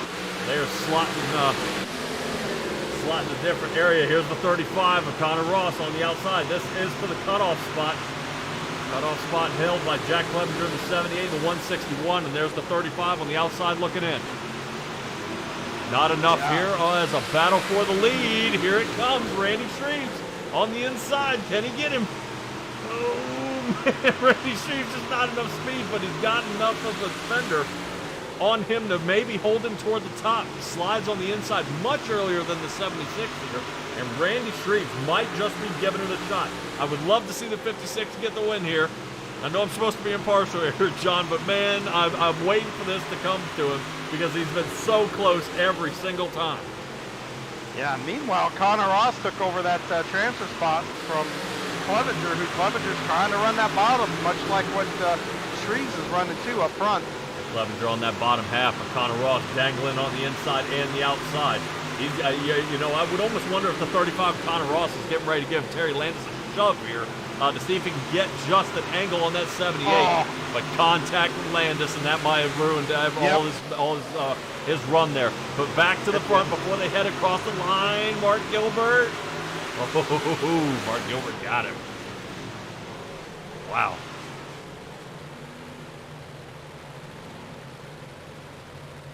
Mark Gilbert got him. Randy Shreves in the second. Kyle Moon in third. This is Kyle Moon's night tonight. Kyle Moon's night. Boy, he's got to be ecstatic. Right now, everything's going his way here so far.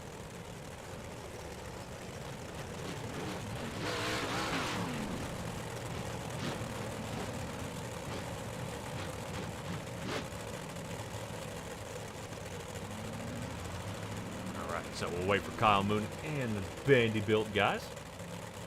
Talk about making it. Jack Clevenger and Terry Landis made it above the cutoff line. Connor Ross jumps outside, Harold Klump as well, and the rest of these guys will be heading to Soup Night to give it another shot.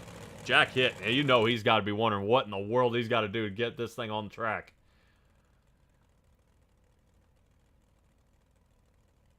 All right. I see.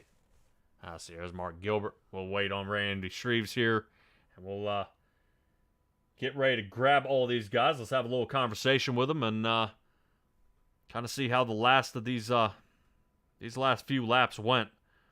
I always wondered, John, you know, if you talk to the guys who are right at the cutoff, you know what I mean? Just so close. It's deflating. I mean, it really, really is, especially when you know this was the last one before the Soup starts. So. Yeah, no kidding. All right, let's go ahead and grab a hold of Kyle Moon, and we got a hold of him now. This is your night, isn't it? Sorry, say that again. I was going to say, this is your night tonight, isn't it? Yeah, it's definitely going a little bit better than it did last night. All right, well, can you tell any sort of difference between tonight and maybe, you know, how it went yesterday? Just a little bit better starting spots. We've gotten, you know, pretty lucky with the guys I've been racing with so far. Guess we'll see if we can carry it over to the next two. All right. Well, you did qualify in the big block modifieds. You ended up 8th position, so you nailed that. But you only got 23rd in the 360 division. So, hey, your night gets to get cut short, but it does have to continue. Awesome job here tonight. It was definitely hard running around Colby and Dean Reynolds out there. Yeah, it was. It was good racing with them. You know, everyone gave a lot of room. I raced with Randy some there, and Colby quite a few laps, and Dean, and it was a good, clean race. All right, give me your shout-outs, and let's get you ready for the 360s. Just all the guys at Vanderbilt, Ross at Velocity Race Design, you guys for the broadcast, and everyone for putting this event on. All right, Kyle, appreciate you joining us here, man. Definitely, I wish you guys were in this Discord. I miss you guys. Yeah.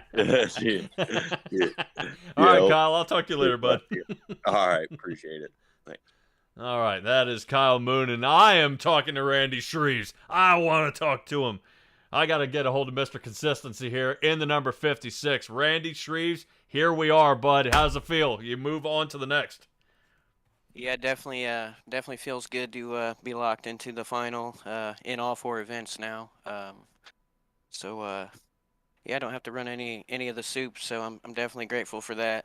I was going to say, normally I hear everybody, they said they hammer their head off the dashboard. That is not where they want to be, is soup night. Definitely is a disgusting place to be. You know, it's kind of that last-ditch effort, and you've got nowhere to go, and you have to make it.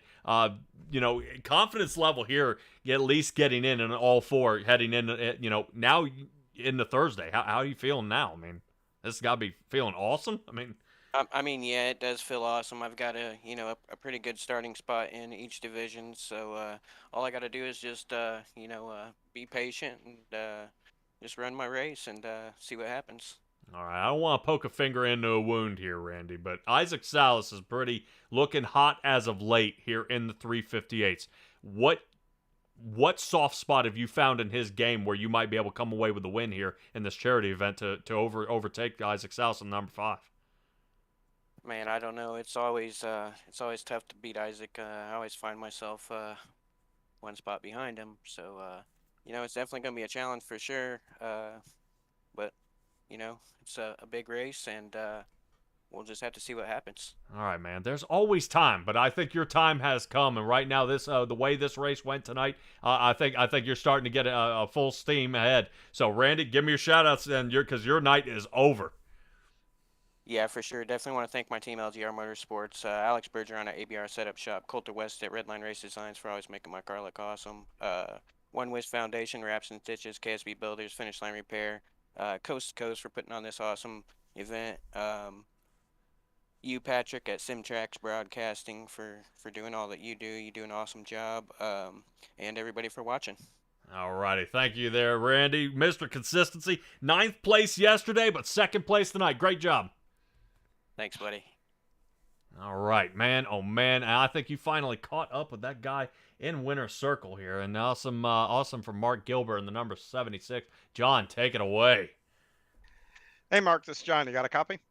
John, what's up? How's it going? Not too bad. It's good to see you up front there. You guys gave us a heck of a show, and yeah, the risk reward though ever go through your mind that you're up front, you're locked in, and still you guys are going for it? No, not really. Honestly, I haven't had a win, broadcasted win yet. So I was just hitting my marks and eyes forward, get it done. Well, this sets you into Thursday. You don't have to worry about the soups or anything like that. So what's going to be your strategy coming forward in that race on Thursday then? Did you learn anything here that you think you can take over there to that one? Passing seems pretty tough, so I think we're just going to hope for a heads-up pill draw here. Gotcha, man. Well, hey, congratulations here, and the floor is yours. How about you give a shout out to anybody you'd like here for this? I'd like to give you guys a shout out and all the hard work you guys do here and putting on the broadcast and all the adminning duties. I mean, a lot of hours go into it. I'm sure people don't realize. And Venom Racing, Isaac's kind of taking me under his wing there. He's showed me the ropes, and as you can see, it paid off tonight. That's about it for today. All righty. All right, buddy. Well, hey, congratulations, and hopefully we talk to you again Thursday night in these cars. I hope so. All right, man.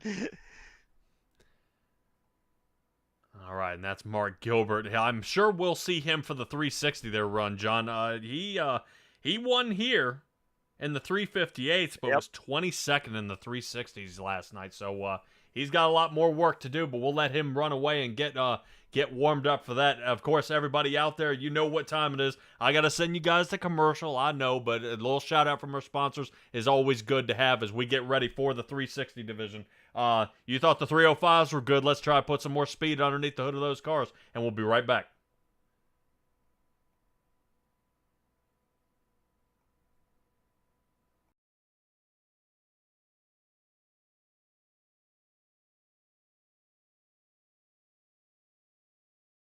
Hi, Olivia Olson here. I would just like to thank all of you for your generous donations and well wishes. Every dollar truly does go the distance to make a difference in the lives of those affected by childhood cancer. Not only does this money help support covering hospital fees, treatments, and therapies, it goes as far as covering parking and gas fees to travel to see specialized doctors. The Kings and Jesse are just one example of the immense good that Thon and Four Diamonds brings. Thon also provides these families with a platform to share their stories with others, to give and get support with those going through similar experiences. Because of that, Thon is a very emotional 46 hours. Jesse, Alex, and I and all of our friends share many memories together, supporting one another through it all, supporting our dancers. And a lot of these memories are filled with smiles and laughter, but a lot of happy and sad tears and a lot of hugs, which is why I want to thank all of you so much for allowing Alex and I to utilize this platform, and the whole racing community for supporting us through this cause. And I would love to wish all of you a very happy and healthy 2023. Please remember to never take anything for granted and tell the people around you that you love them, because you never know what's going to happen. Thank you all so much again, and have a good one.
It's Florida in February. Kick off 2023 with the Dirt Car Nationals at Volusia Speedway Park. Sprint cars, late models, and modifieds at the world's fastest half mile. World of Outlaw Sprint Cars and Dirt Car UMP modifieds February 6th through the 11th. World of Outlaws late models and Super Dirt Car Series Big Block modifieds February 13th through the 18th. Tickets and camping at dirtcarnationals.com. February 6th through the 18th at Volusia Speedway Park.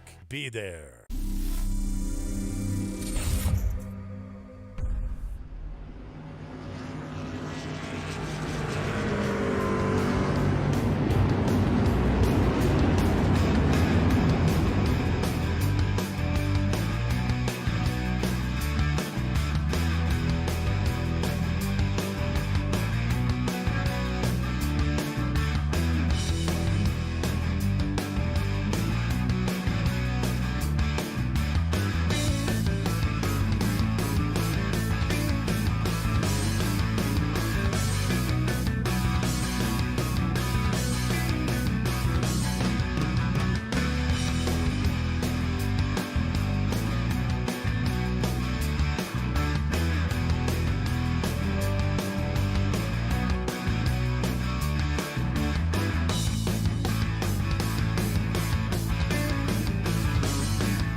Welcome back, everybody. Appreciate you getting a shout out from our sponsors out there. 360 division is where we're starting here for this third round. Drivers who've already made it: Brennan Lacey, Randy Shreves, Jeff Floro, Jesse Bandy, Jeffrey Kemper, Kyle Sargent, Terry Landis, and Jack Hitt. And we've got right now, I believe, about 28 drivers getting locked and loaded here for the next run. Still here at Volusia Speedway. This track's definitely getting a work in there, John, and I just don't know how much dirt we're going to have left by the end of the night. They might have to import some of the sand from local beaches. Yeah, I guess I have to do it the same way they do at Bristol, so it's going to be pretty sketchy out there for some of the drivers. I know we're kind of warming up here just a second, waiting for a few extra guys to get in. I'm already thinking we're almost at 30. And we're going to be sending a few guys home after these heats. Now, of course, we'll run heat 1 through 4, give them a nice consolation B main, and then that's when the feelings start getting hurt here, John, when guys get home, sent home from the Gambler Motorsports B main. Yeah, and that's where desperate guys are going to be racing from the get-go. So that should be a crazy B main. Oh, yes, and that heads us to our Flatline Racing Bodies qualifying session. Taking a look at it. Jeff Barker in the 513. Now, Jeff Barker ended up actually in the 9th position. He just barely missed cutoff yesterday in this 360 division. So he'll be looking to pour on the coal here tonight. A little bit slow in practice, but John's saying maybe the track broke down and might be a little slower, but we're gonna see. I'm interested to know if any of these guys have a faster time than what they've been laying down most of the night. Because Steven Goldner, I know he's been on a tear, 31-21 right off the bat. So big time, exactly what you want to do. Get right on top and then move on from there, not have to compete any longer. Fast time on Steven Goldner. Oh, man. Some of these other drivers. Oh. Keep in mind, just these are not inverted like our normal races that you see here with C2C. So getting up there and starting up front is going to be real important here. Yeah, I just don't. And you kind of wonder, I'm not saying you start getting around that qualifying position somewhere around, let's say, 16th. You qualified around 19th. I mean, how is your outlook grim on the race here, or you still have a chance? Still have a chance, but you're definitely a little deflated at that point, a little defeated. You got to get up on the wheel, and you have to get up on the wheel. Oh, yeah. And in the words of John, in front of you will be nothing but a gaggle of cars. You want to miss those kerfuffles. There you go. All right, qualifying just starting to round up here. Looks like Goldner, Kassinger, Zach Chapman, Kyle Moon, and John Rayner 1 through 5. Fastest times. Big time. Qualifying done. No wait time. Let's get her done. That moves us to Heat 1. Man, oh man, I love it. Heat 1. Of course, I haven't said much about Langton Mechanical. I know they are Heat 1 sponsor here each and every night. Let's talk a little about Langton Mechanical. If you're unsure who they are a second-to-none heating and air conditioning company in the Hamilton area. Promise their customers that their own professionally trained Langton specialists will be there personally every step of the way. They guarantee their customer satisfaction from start to finish, including sales, installation, and maintenance service of their heating and or cooling system. Every equipment sale, installation, and maintenance service is backed to 100% by Langton Mechanical. What are we looking for? The grid. Let's go ahead and see who we got in the front. Steven Goldner, John Rayner 1 and 2. Brandon Dittmer sitting 3rd with Barry Goldner 4th. Mike Cranmer on the inside of row 3 with Jeff Barker to the outside, and Steven Bixler rounding off this Heat 1 field here. This is going to be a good run. Steven Goldner, when you take the pole, now you're out here Heat 1. This almost seems like a granny shot. This is an underhanded pitch here. It is, and those guys are going to have the work cut out. But you watch for Dittmer and a couple of these other guys, Jeff Barker, and see if these guys move up. Well, interesting paint job here by Mr. Brandon Dittmer. He seems to trick me each and every week, every time I come out here. And he's looking a little, I blame Isaac for everything. Piece of junk. A tow truck. Oh, tow truck bound for sale for 83 cents. All right. Normally, I've been riding Brandon Dittmer pretty good because I think he ends up with Marty on the car, doesn't he? Yeah, he has. Absolutely. I like that one that looks like that guy screaming with the shark head. Too good. All right, Stephen Goldner and John Rayner. Looks like the Canadians will be up front here. Let's see what they can get for us. Barney's got the green flag out. Stephen Goldner almost laughing his way to the green flag on this one with the amount of speed he had during qualifying. The speed coming out of these cars now definitely a lot differently than what we saw in the 305s. Goldner sending it deep into the turn and definitely able to pull out. So this is whoa! Oh, we're hooked! No! Dittmer and John Rayner, 6th and 7th now. So Dittmer, he will be tow truck bound now, sitting 6th. Mike Kramer in the 2nd. Now we're going to be almost single file. Stephen Goldner almost can coast to the wind at this point. Mike Kramer's just got so much to make up to catch up. And I think Dittmer's going to spray paint 75 cents when he gets to the finish for the number. I think you just got another dime's worth of damage. There you go. And we're looking at Barry Goldner, seeing if he can run down Stephen Goldner. Mike Kramer will be in his way first. Not too shabby here. Check out Stephen Goldner leading by 2nd already. Vanderbilt continues to pour on the coal. Jeff Barker sitting 4th, at least above the cutoff. So this should be a pretty solid start for him going into the main. No, he doesn't want to end up in the consolation run. There are plenty of drivers here for that. White flag is out. Stephen Goldner starting to pick up the pace. Last lap time was a 13:26.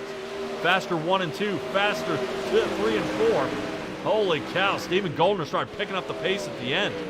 Mike Kramer ended up 2nd, Barry Goldner 3rd, and Jeff Barker still ended up 4th. Holy cow.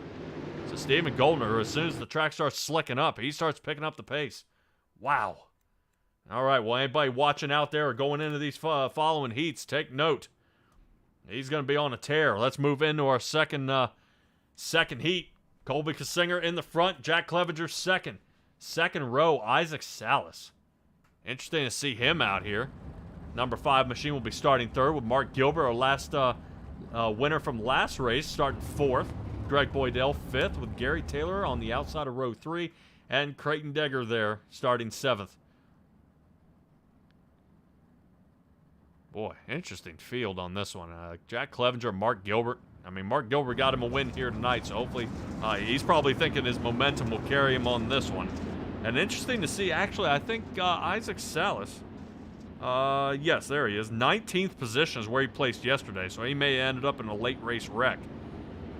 Taking a look at everything, I think this is the only one he has yet to make. He qualified for the 305s earlier tonight, so the 360s, and he'll be squared off for all 4 divisions as well. So watch out for Isaac Salas to prove himself here tonight.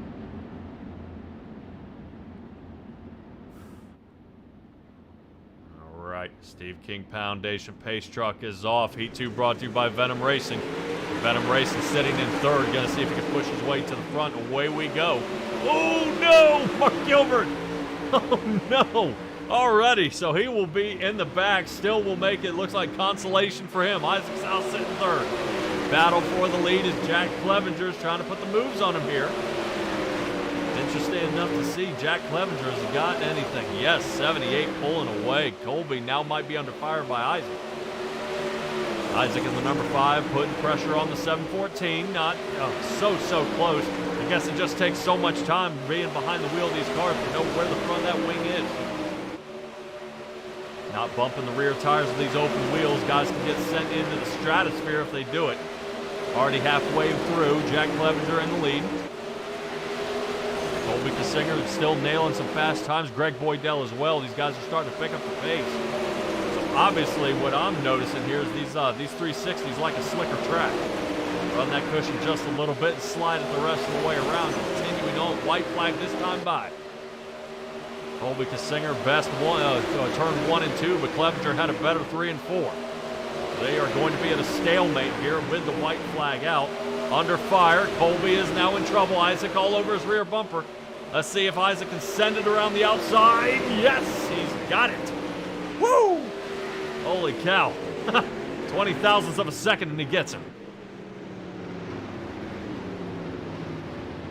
John, this is looking pretty slick here, but I don't know. These guys are just picking up the pace. We got guys all over the track, and interesting to see, like, you know, last division winner getting knocked out immediately there. Looked like some contact with some open wheels.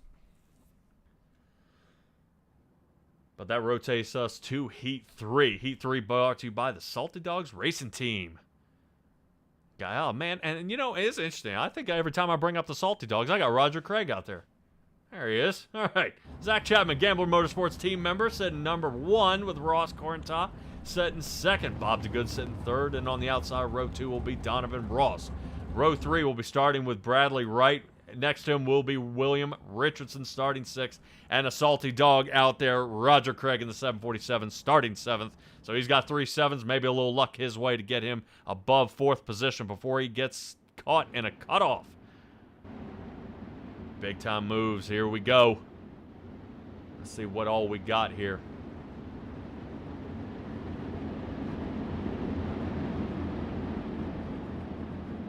Crash and burn here. See if John gets squared away. Yeah.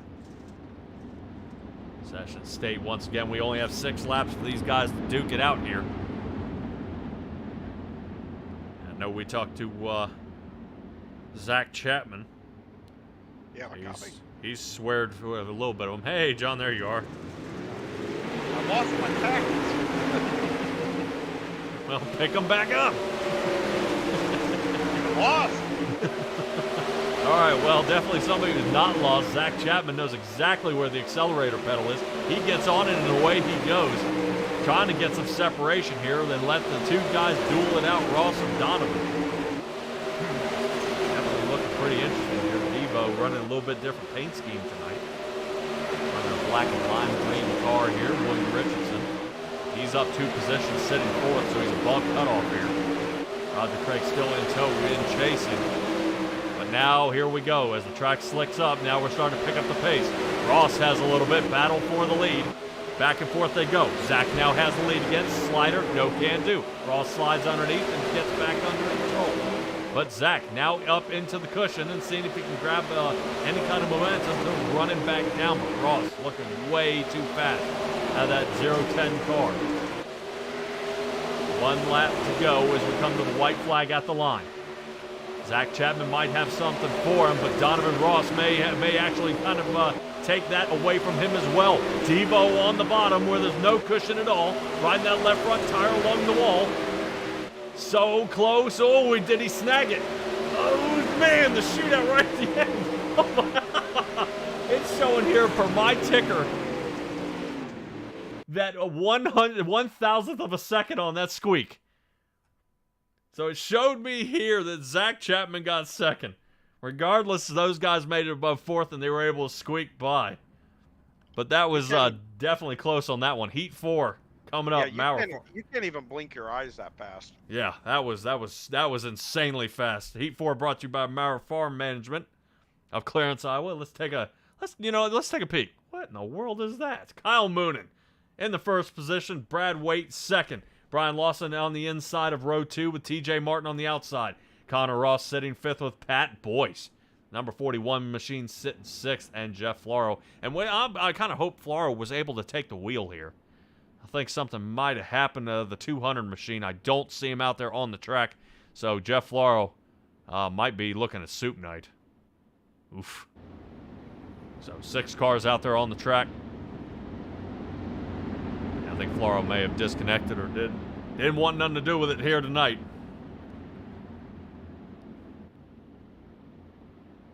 Here's a weird idea. Would it be possible and a good idea to send yourself to the B main on purpose? I don't think so, but that's a brave strategy, Cotton. We'll have to see how it plays out. Well, Kyle Moonen here is in the lead. He's able to go ahead and take a look at Brad Waite and TJ Martin behind him as he leads the 1st lap here. Getting the separation. It seems like the high line is faster, but man, these guys, when they're throwing sliders down on the bottom, it's sticking. Brad Waite in the 814's done it a couple of times here, but TJ Martin just got the best of him. TJ Martin in front, there's the slider. Oh! Welcome to Open Wheels, baby. Kyle Moonen out, heading to the consolation to the backup car. Wow, TJ with the slider. I don't think Kyle Moonen was going to let off on that one. Vanderbilt Racing, I'm sure, is lit up now. His microphone's got to be melting. Holy cow. So TJ Martin up 3 positions, sitting first. Brad Waite in second. Connor Ross has made himself up 2 more positions, sitting third. Looking pretty good here for Connor Ross. No elimination for him as the white flag goes by. Inside line for Connor. Connor, slider, man, right in the same spot we saw in the last accident. Brad Waite gets back underneath, sends the slider right back, crossover. Does Brad have it? Ooh, Brad got him. Another one just by the skin of your teeth. Yeah, a lot of these guys, they're really pushing their luck here. I'm interested to see how close they want to do that. We, of course, head to the consolation, of course, easy way to call it, the B main, brought to you by Gambler Motorsports. And in the words of Travis, and the starting lineup goes like this. Steven Bickler will be sitting in first with Gary Taylor second. Bradley Wright, row 2, with Pat Boyce on the outside of him. Row 3 will start with John Rayner and Creighton Degger there. Forgive me, bud, I haven't met you before, so we'll get that down before you know it. Bob DeGood will be sitting 7th with Kyle Moonen. Boy, he got that backup car out of that trailer quick, so he'll be starting 8th. Brandon Dittmer is 9th with Mark Gilbert in the 10th. Roger Craig sitting in the 11th position. I think Jeff Laro still with some trouble out there, so his woes will continue. So my guess of him being in the B main fell. He's not going to be out here tonight. That would be something. Somebody starting there in the consolation, skipping the heat and going straight to the consolation. Well, I think he'll be a candidate to actually run the soup and get the feature on Thursday. Yeah, but man, like I said, I did the soup night the last round for the dirt track bank, and you want to talk about acts of desperation. You can see guys like they knew they weren't supposed to be there, but just some bad things happened, and now you're just I should make it. I should be there. Everything's got to happen. Everything's got to go right and go my way, and just not where you want to be on that last lifeline. Green flag is out. 10 laps here in the last one, but it looks like was that Roger Craig sliding around? Looked like somebody got way loose there. I think Steven Bixler might have been the one in the 75. He's lost 6 positions. He slid way back. Dipper's moved up 1 position. Battle for the lead up here. Gary Taylor has gotten a nose out front, but we'll see if Bradley Wright's going to run him down. Gary Taylor had a fast lap last round. Big time. First one to break under 14 seconds here. On the track, big speed out of the 34 machine. Pat Boyce, good job by him, sitting second. Looks like he nudges Gary Taylor a little bit. Got to be easy with these open wheels. They don't take bumping too easily. Bradley Wright sitting third. He hasn't moved just yet. John Rayner sitting 4th, and Dittmer sitting 5th now. He's moved up 4 positions. You're saying we got to be 8th and above. That leaves us to Kyle Moonen and Roger Craig area. Right now, pretty good separation. Kyle Moonen here, Roger Craig back there. So they got to continue charging. Bixler, Gilbert. We're going to have to see if they can run Bob DeGood down as Kyle Moonen is taking over 7th place. Brandon Dittmer up here looking like he's battling for 3rd. Bradley Wright on the inside, and Dittmer said took another dime off that charge there with the damage, is now charging in 3rd. Had a good turn 1 and 2 with a 683. Now he's starting to pick up the speed. Brandon Dittmer now unleashing the beast under the hood here. Now here it comes. On the outside, no can do. You can't make a lane at this track. But Brandon Dittmer tried, no can do, back down to 3rd. We'll see if any kind of steering damage happened to the front of that car, if he's able to get back under power here and see if he can charge forward, John. That's what he's trying to do here. But man, I tell you, risk reward. Over the outside, you can finish in that wall. That can end your night real fast here. Yeah. Talk about coming all the way back. He was able to get a hold of 2nd for Pat Boyce pretty easy there. And again, underneath. What happened? Well, we got several cars into the wall. What just happened? Gary's into the wall. Pat Boyce was into the wall. Looks like the race is over. Weird. showing me Dittmer got it. Bradley Wright second. Kyle Moon in third. It's like everybody caught that back wall. Whoa. Very, very weird. Whoa. All right. Well, that is going to go ahead and send a few people home here. We'll see who those gentlemen are when we get there. I believe there's a couple of those guys in the back. I know Flora was obviously shaved off. I was going to say, and that could be some guys that, I don't know if iRacing had a hiccup there, because, I mean, I got disconnected earlier. Well, I'd hate to miss the show because of something like that. Yeah, that was weird. That was at least 3 cars that almost in the exact same area hit the wall. I wasn't sure if there was any kind of a build up there as we're taking kind of a scenic look here at Volusia Speedway and kind of where everything's wearing down now. If, you know, if some hump got on the wall and each one of those drivers hit that spot. It's possible. There is usually a pretty good buildup over there in 3 and 4, but you usually don't see a bunch of guys like that all do it at once. Alrighty. A couple minutes for here for the warm-up.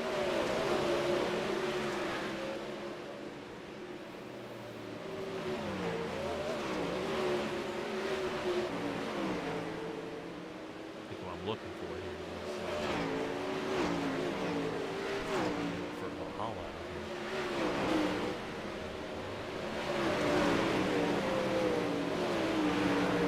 Tomorrow should be held by Travis Piercefield, and he'll be handling Soup Night. He'll have D mains, C mains, and B mains, all at Volusia. He's gonna have his hands full tomorrow night for the Winter National. I believe he's also lined up for the finale, if I'm not mistaken.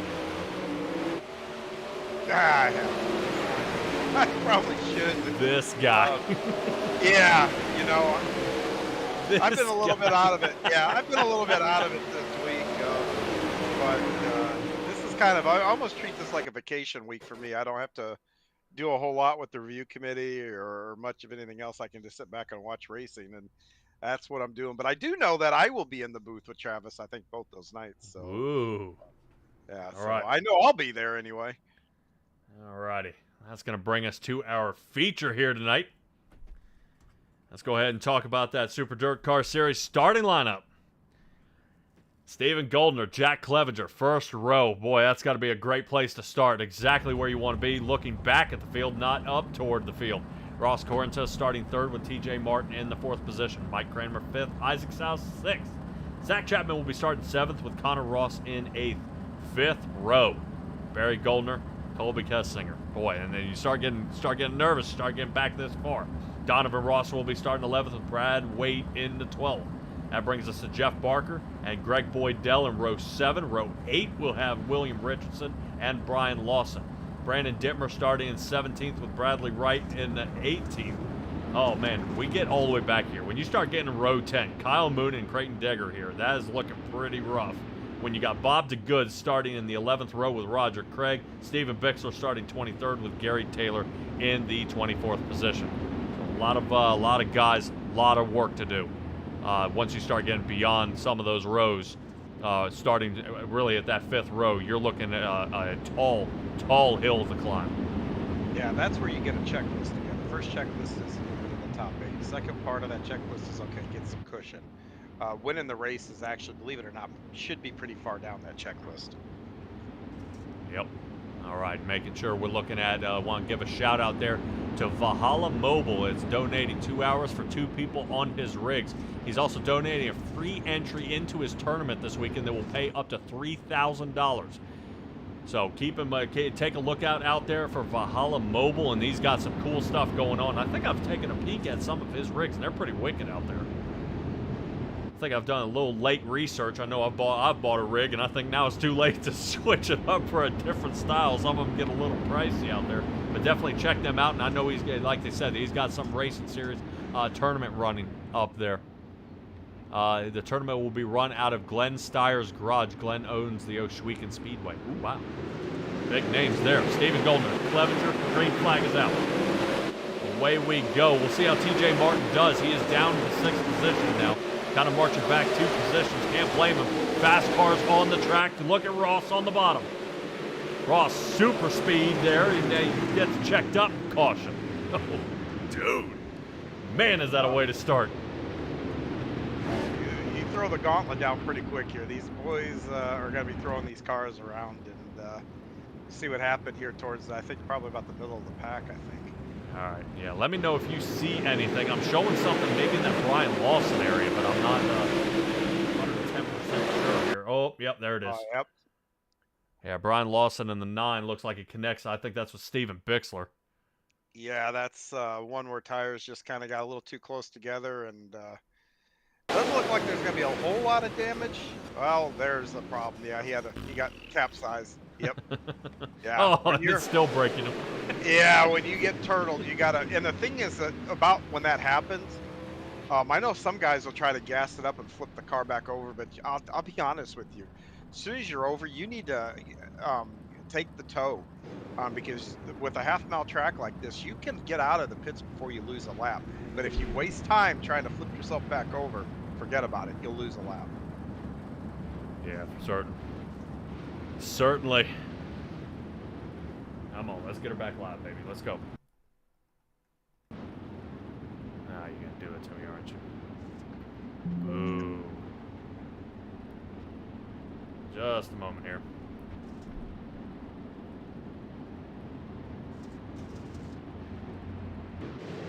All right, there we go. Nice little programming hiccup there, but we should be good to go now. Let's go ahead. Boom. Let's get it back up. Didn't even get the first lap done. Caution out. Definitely. So when things like this happen, John, you know, we start collecting cautions up, I mean, so fast. Guys just hungry for a spot. Too much power in the cars. I mean, yes, no, both. You know, yeah, both. All right. Well, we're watching Bradley Wright take off here. Let's see if we can get back out front. Because, you know, the funny thing is, once you're in, some of those guys like to talk to you. And I think once you start pushing on that pedal when you're driving, you want to win. It's tough to cut it out. Oh, yeah. Right, there we go. Did you see that? Good Lord, this thing's mixing up all sorts of something. Steven Goldner back into the lead. Hasn't really lost it much. Ross Corrington tried one time, but he's not going to be able to get it again. Looks like we got another yellow flag out. That looks like a broken race car out of the 827.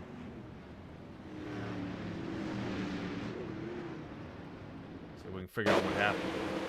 Oh, got loose. Oh! Yeah, just kind of caught that nose just right. And over he went.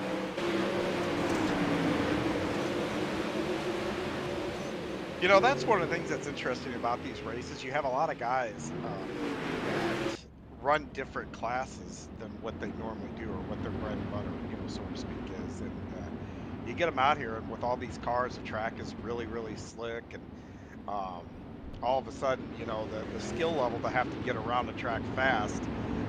Not saying that people don't have it, but people aren't used to what these cars do. What you have to do with the wing to stick them back down to the track. You make adjustments on your car to stick them on the track, all that kind of good stuff. So this is this is open set, so these boys can massage these cars a bit.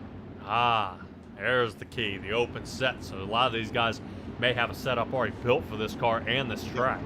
Yeah, I built a set explicitly for the Gambler guys. They have a set. You know, Zach's running 1/4 with it, and so it's made for these track conditions and whatnot. So yeah, if you're not familiar with these cars, don't know how to build the set, anything else, you're running an open set, you're going to have your hands full.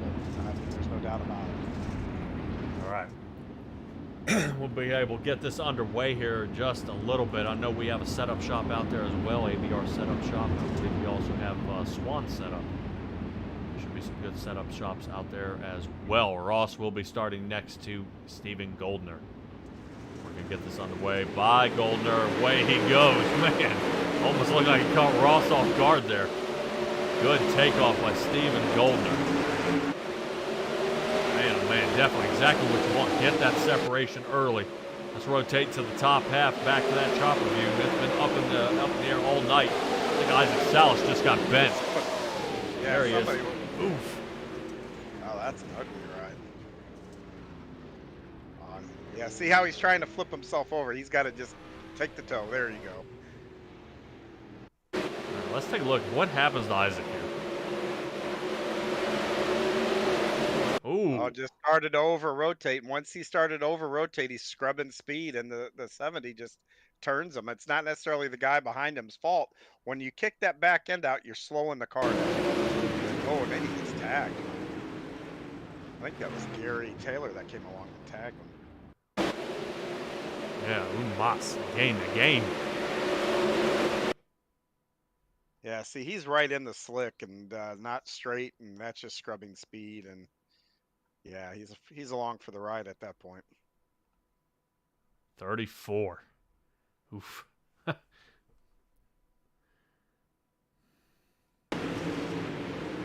That car is mangled. That might be the end of Isaac's night. Like I said, I think 360s. This is where his time to shine was. His last. I think the last one. The last division he needed to get all four here. Well, he's gonna have to run the soup here. Let's see, he can get back out there, not lose a lap, and make some serious ground up in just 15 laps. Yeah, but so hard to do. I mean, I remember anything about the dirt track bank. Isaac Salas missed it. He came second, missed it by a few points. A wreck like that might just be it. That might be the one that may have done him in. So, does it hurt running in the soup night, John? These guys head in just only on points, or coming in via the soup night. Am I technically level with the guy who made it on qualifier night number 1? Yeah, I mean, yes and no. You get some lap time so you can get in your rhythm, so you've you're warmed up, so to speak. But the guy that got in the night 1 or whatever, they're at the front of the pack when they start, so that's an advantage. Oh yeah. Well, we've seen a couple of guys who are in the front. Kyle Moon, and he's down to 15th, losing 11 spots here on the race. So maybe not. Some of these guys having a big shuffling issue out there on the track. But let's get back underway as we've made it over a quarter way through the race. Stephen Goldner still remains in the lead, but I think we've got a lot of stuff happening back here around the Connor Ross, Barry Goldner area. Right around that 8th and 9th cutoff. There's about 3 wide, still making contact here. Rotate up top. Take a look. I said earlier it was a knife fight, but these boys got the street hollowers out right now. Oh yeah, Mike Kramer doing a little bumper cars out there. We saw him nudge Connor Ross there. We see him cutting off the front end of, I think, if I'm not mistaken, that should be Colby Kassinger there in the 714. So Mike Kramer doing a good bumper to banging here. To kind of see if he can wedge himself to that top line because he didn't like running middle.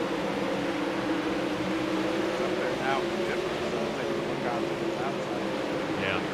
Big squeeze here, taking a look at it. Oh, there it is. Around they go. Brandon Dittmer in it. Brandon Dittmer. How did Dittmer recover? And then start going and got in another one to bring out the caution. I'll tell you, man. Well, here's the thing. If iRacing didn't credit him with the caution,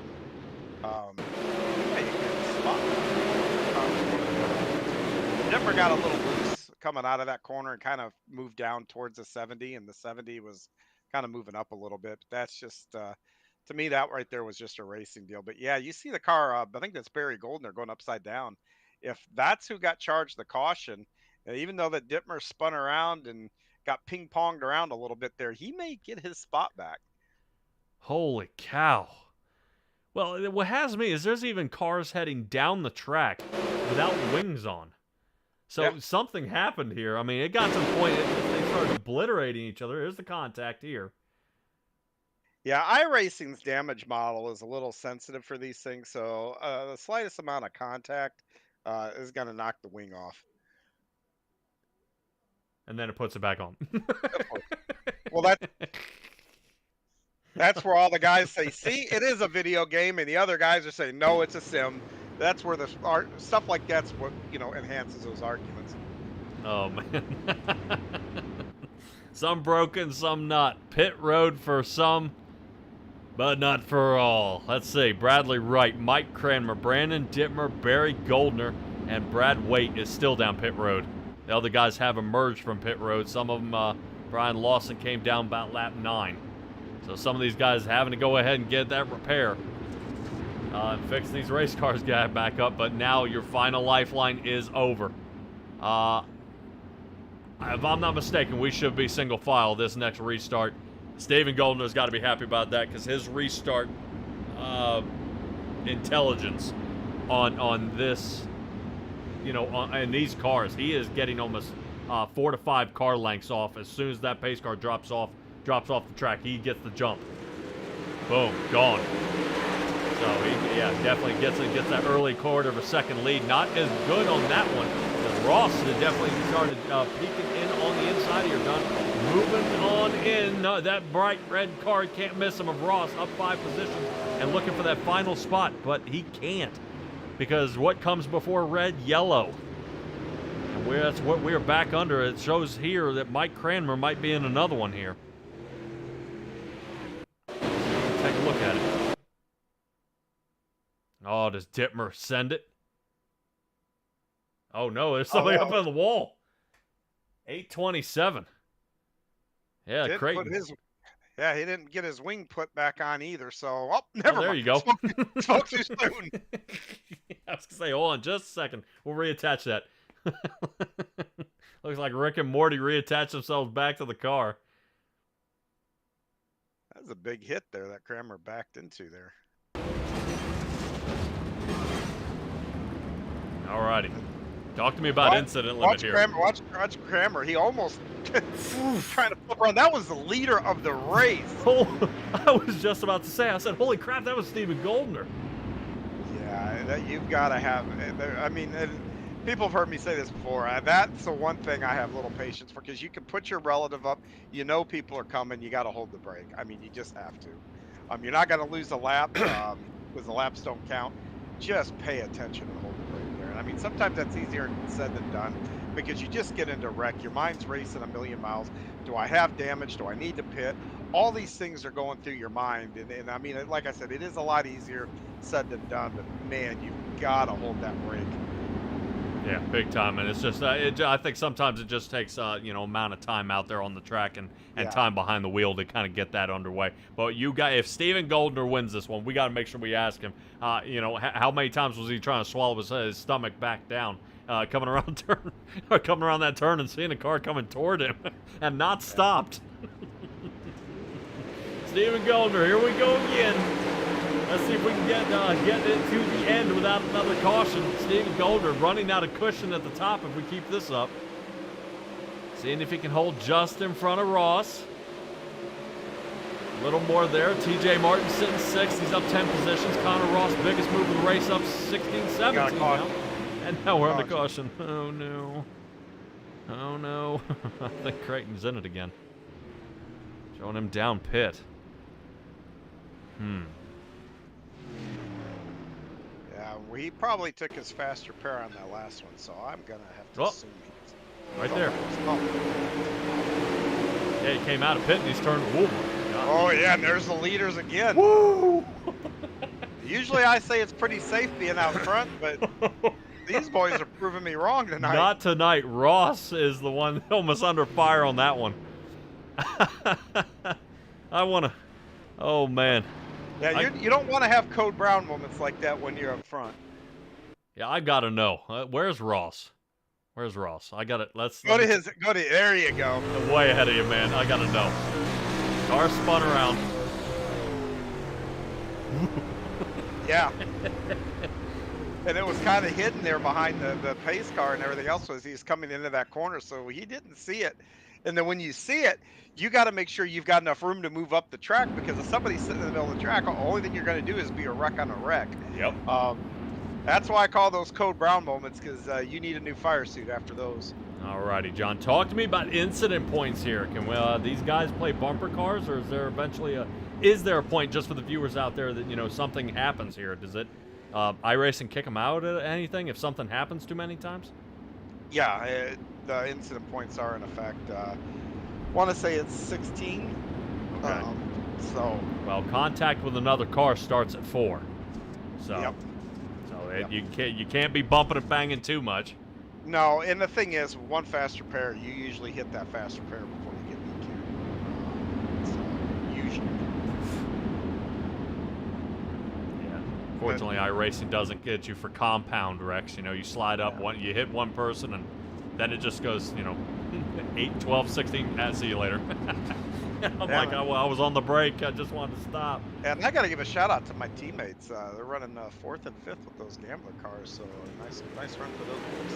Right. Well, definitely above cutoff. Colby Singer holds that 8th spot. Devo, I'm sure, is going to be looking in. See if we can rotate back and take a look at Devo here on the outside. It's at 9th. So far, he's been on the move. He's been up 6 positions while Colby has lost 6. But he's got it. Devo's got the edge. Man, Devo using the bottom line. You got a caution. Why?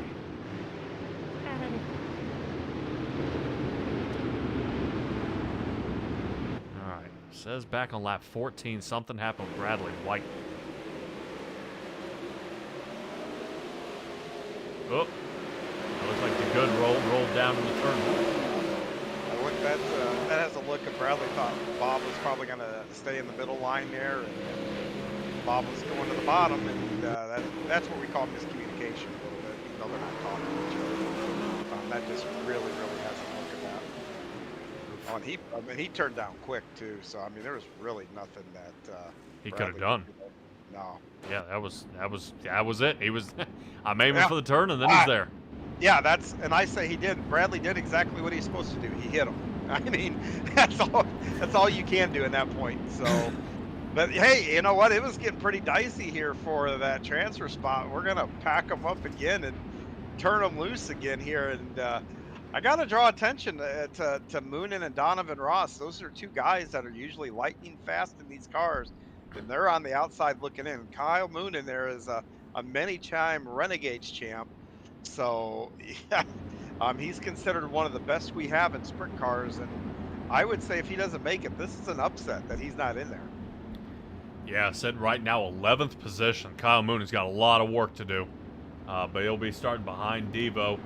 Saw the saw the yellow flag up with Barney, so should be green flag next time by. And yeah, they call him big. They call him what? Big money or whatever. He's not. He's not going to have a shot at that money here if he can't get up a couple more, or he's going to have to go to the soup to get it. Yeah, not looking too good. I think that would be the 360s is the last division he needs to get all 4 as well. So a lot of guys able to get not 1, not 2, not 3, but actually all 4 divisions. It's easier said than done for sure. Yeah, it absolutely is. As we get go green. Here we go, Stephen Goldner. Here he goes. That quarter-of-a-second lead, but Ross is going to challenge him on the bottom end. Jack Clevenger backs up the turn, and Connor Ross almost kind of pops him there. But good job by Ross. See if he can rotate up top. I think Ross might get Clevenger here on that turn. Boy, he's got a lot of speed. Makes contact with Zach. No, Gambler team out, baby. As we are after yellow. Oh, I'm. Oh, John. I jinxed him. It's my fault. John, next time you get a setup, left mirror. We need a left mirror. Yeah. Oh, man. Connor Ross. I gave him a shout out, and that was pretty much a kiss of death. I'll take blame for that one. Yeah, Connor Ross. We were looking at that, just the immense speed he had here. I don't think he knew Zach was coming in that low. And they made contact. Around he goes. Yeah, Connor was hyper-focused on crossing over Clevenger, and Zach got a real nice run coming out of 4, and yeah, there they are, parked together. Yeah, I can't blame Connor Ross. You come with a run like that, I am going for it. I ain't slowing down right now. He's way out. He was way outside. Trying to make sure he can get farther into the away from that cutoff spot is what I'm trying to say. Sure. Is get higher away from 8th, and you got that kind of speed. Yeah, you gotta move, but it's. I promise you, everybody that's driven these cars has done that at some point in time or another. You are so focused on getting that guy in front of you, you don't realize that a guy behind you has a run. Even if you're running a mirror, on something like that, you're focused on the guy in front of you. You're not looking up and seeing if somebody got a run or anything like that. Um, that's just like I said, that tough break there, kind of a racing deal, and we'll see if the Gambler guys can regroup for tomorrow night. Oh, yeah. I think Zach Chapman, yeah, I think he might be out. That might be doing it for him tonight. Right now, 16th up. Is still on the track, I believe. I think. Yeah, if I was one of those guys, I mean, there's no upside to going back out there. I mean, you're not going to get to a transfer spot in 3 laps. And yeah, I'd just call it a night. And anything you do here tonight, it's not going to affect your running tomorrow night. So, yeah, I'd pack it up and call it a night. So you're saying don't go out there and wait for the big one and see if you can just blast your way to the front. No, not this close to the end. You're not going to have that many guys. Now, if it was halfway through, I'd say, yeah, get back out there. But, nah, not here. Ooh, look at Stephen Goldner actually wait that one out. Tried to do something a little bit different because he noticed Ross is starting to get the hang of him jumping. Yeah, I've started behind Steve plenty of times, and that dude is a pain to try to fall behind. Man, yeah, I would be way too antsy. I'd almost be on the rear bumper and push him. Guess what? You are gonna go. Yeah, when he sees that, yeah, when he sees it, he realizes you got to back off to not turn him. When you back off, there he goes. All right, we are white flag out. So what happens, happens. Hopefully nothing too messed up. I think Stephen Goldner might bring home the win on this one. Let's rotate back to that cutoff spot where Greg Boydell is. Brandon Dittmer got him. Yeah, Moonen got up in there too. Holy cow. Devo, Kyle Moonen, and Brandon Dittmer were able to slide in, knocking Greg Boydell and TJ Martin out. Yeah, is there any way we could go back and watch that final lap right there, man? I got a feeling something went down there to get that many guys around. Yeah, that was something. Let me see if we can rotate something back here. Just a second. Watch this. Boom. Yeah, we'll kind of see where. Here's Kyle Moonen. Oh, he's gonna dive down, cross over, split the two. There we go. Devo's already around him, so. Man, look at that. Right through the slick in the middle. That right there is why this man has won so many of these races and why he's considered one of the best we have. Oh, yeah. That takes a lot of talent not to lose. He didn't lose any kind of momentum or anything. That is an outstanding job. And on the second to last turn, that was close. That is that's impressive. That really, I can't begin to tell you how hard that is to do and to stay disciplined enough not to throw it in just a little too hard. Because if he throws that in any harder, I mean, even drives it in 5 foot deeper, he blows it out and he's going to lose his momentum and maybe even that position. I'm impressed. All righty. Hopefully we should be rounding up Jack Clevenger here. And John, talk to Jack Clevenger. Tell him what you think about tonight's race. Holy cow. Hey, Jack, this is John. You got a copy? I got you. Sorry about that. No worries, man. Hey, you don't have to go to the soup. That's got to be a little bit of a relief here. Talk to me about the track and some of the changes and how you kept up with it. I have no idea. I didn't get more than a lap on it or two to really know what I had there. I know I smacked the fence on the inside and told me I knocked my front wheels out of alignment there. So other than that, I mean, didn't really get enough laps in. Kind of embarrassing and feel bad for Roger and you guys, having to watch that. Well, sometimes it happens here. This is kind of a go or go home thing here, but you're going to be a little bit back there come Thursday night. What's going to be your strategy in that main event? Try and keep it in one piece and go forward. It sounds like a good plan to me. Good luck tomorrow and or Thursday. And are you in all 4 now, or do you got any other work to do? Oh, I still got to run the big block. I'm like a, I don't know, fish out of water and those things. So I barely made it in the small block. So we'll give it a whirl, but make no promises there. The only thing I can tell you is the straighter the better in those cars. So best of luck to you, and hopefully we can see you get in there in that one too. yeah, I don't know if think they'll let me throw my wing on there, but that would help me a little bit. That'd be an interesting sight. Who'd you like to give a shout out to, real quick? No, just Devo and Keith and Rudy and Racing and all you guys for the broadcast and Roger and everybody for the league to race in, and appreciate all of it. All right, buddy. Well, that's Jack Clevenger, our third place finisher. He's going to transfer to the main show on Thursday night. We'll see him again here just shortly in the big block. All right, and that goes and does it. Now we're going to get a hold of Ross. I'm sure everybody butchers his name, but we'll go ahead and try. Alrighty, Ross and the 010 car. What a wild run it was out here tonight at Volusia. Yeah, it was a good race up front there. I wish we could have ran a couple more green flag laps, see what happens. But Goldner's always a tough competitor, and it's hard to beat him anyway. So probably wouldn't have.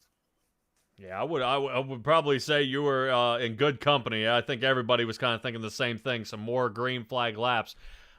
His restarts were pretty wicked, but you coming back between 1 and 2 and then 3 and 4 on the following lap, you would almost get him at times. Just more green flag laps to bring home the win tonight. Yeah, I think so. Like I said, he's running the top, and I felt good on the bottom, just a little safer down there, and feel like I'd reel him in. I feel like I had a couple good restarts, but we'd go 1 or 2 green laps and then get a yellow. So kind of lost some momentum. But like I said, he's a tough guy to beat anyway. So I'll take second, I guess.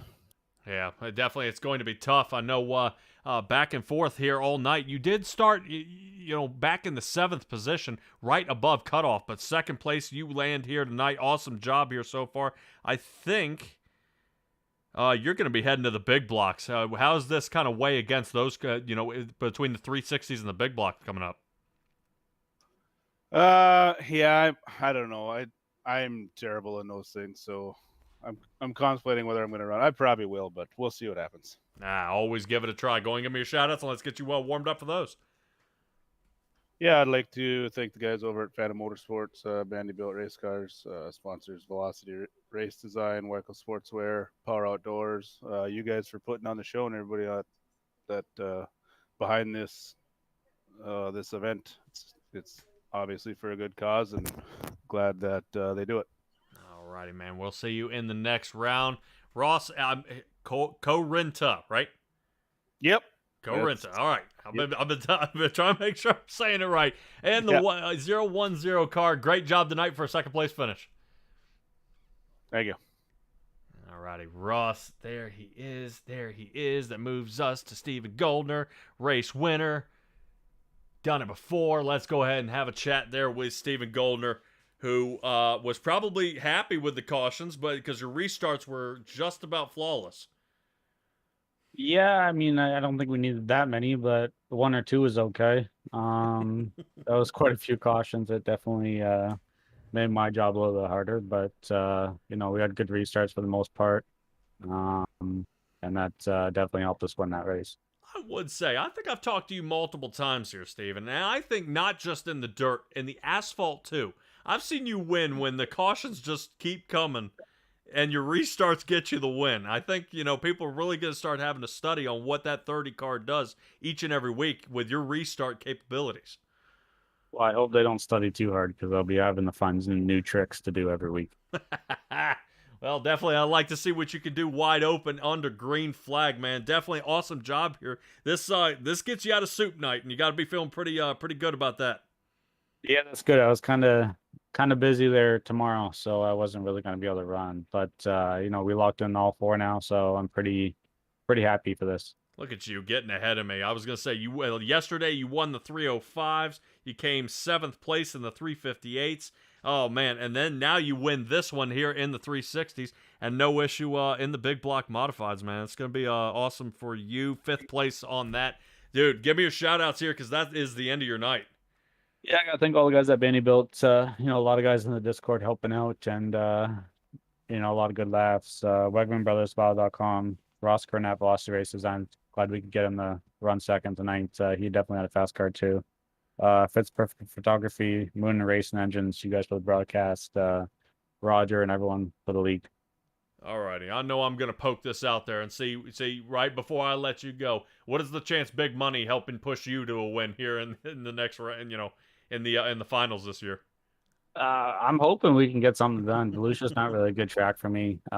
Even tonight, I was struggling up top for a while, and then, those guys saying the bottom was good. So I moved down that last lap, and I was like, oh, wow, it's actually a lot better. So hopefully we can fine tune the setups a little bit, and we can be in the winner's circle. All right, Stephen Goldner in the 30 car. Vanderbilt Racing has another winner under their wing. Great job tonight. Thanks a lot. Boy, John, this is starting to be one heck of a night here. They seem to just kind of go back to back to back. I don't know what can slow those guys down. Well, I was texting with him earlier, and he said he was drinking beer and then relaxing. I think he needs to stop drinking. I mean, God, at this point, would that hurt him or help him? I don't know. But nice run for Steven regardless. He probably loves the fact I just said that, but it is what it is. Well, awesome job by Stephen Goldner here, getting all four. A lot of guys you're starting to see who's used to the dirt and who's not. Let's go ahead and get ready for the big block modifieds. But one more shout out from our sponsors, and we'll be right back.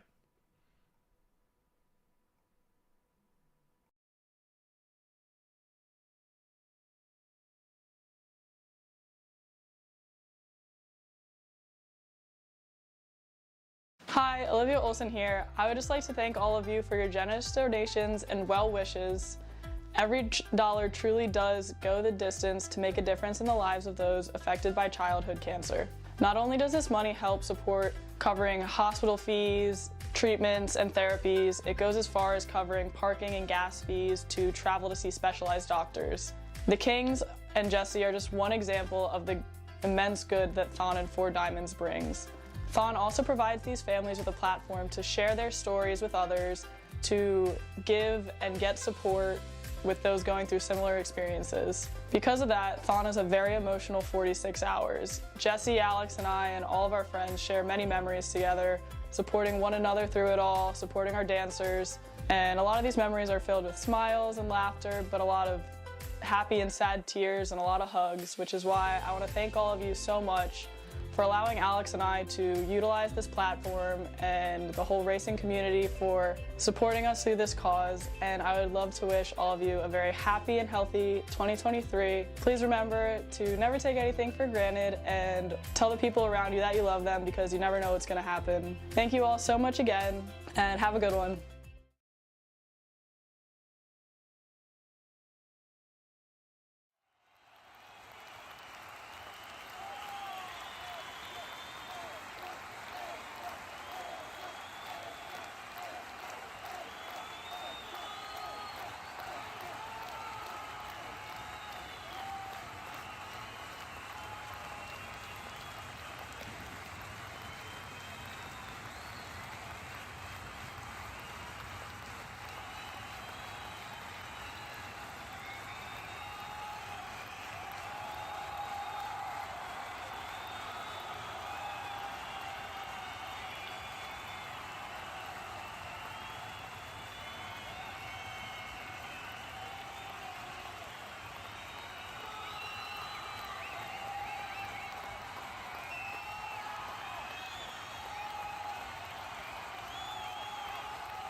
It's Florida in February. Kick off 2023 with the Dirt Car Nationals at Volusia Speedway Park. Sprint cars, late models, and modifieds at the world's fastest half mile. World of Outlaw Sprint Cars and Dirt Car UMP modifieds February 6th through the 11th. World of Outlaws late models and Super Dirt Car Series Big Block modifieds February 13th through the 18th. Tickets and camping at dirtcarnationals.com. February 6th through the 18th at Volusia Speedway Park.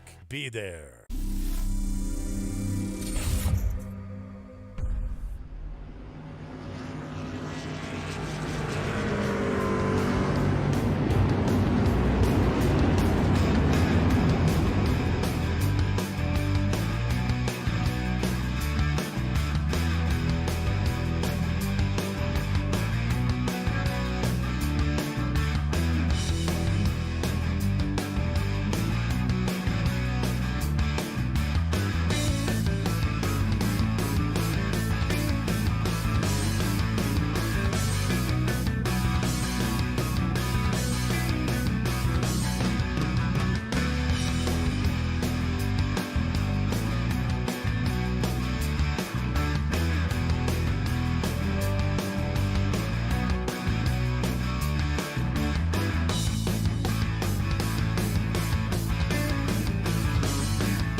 Welcome back, everybody. Final stage here. Big block modifieds. A lot of guys are going to be trying to test their will and their endurance here. I know I've been talking to John a little bit, and these guys have got to be wore down after this.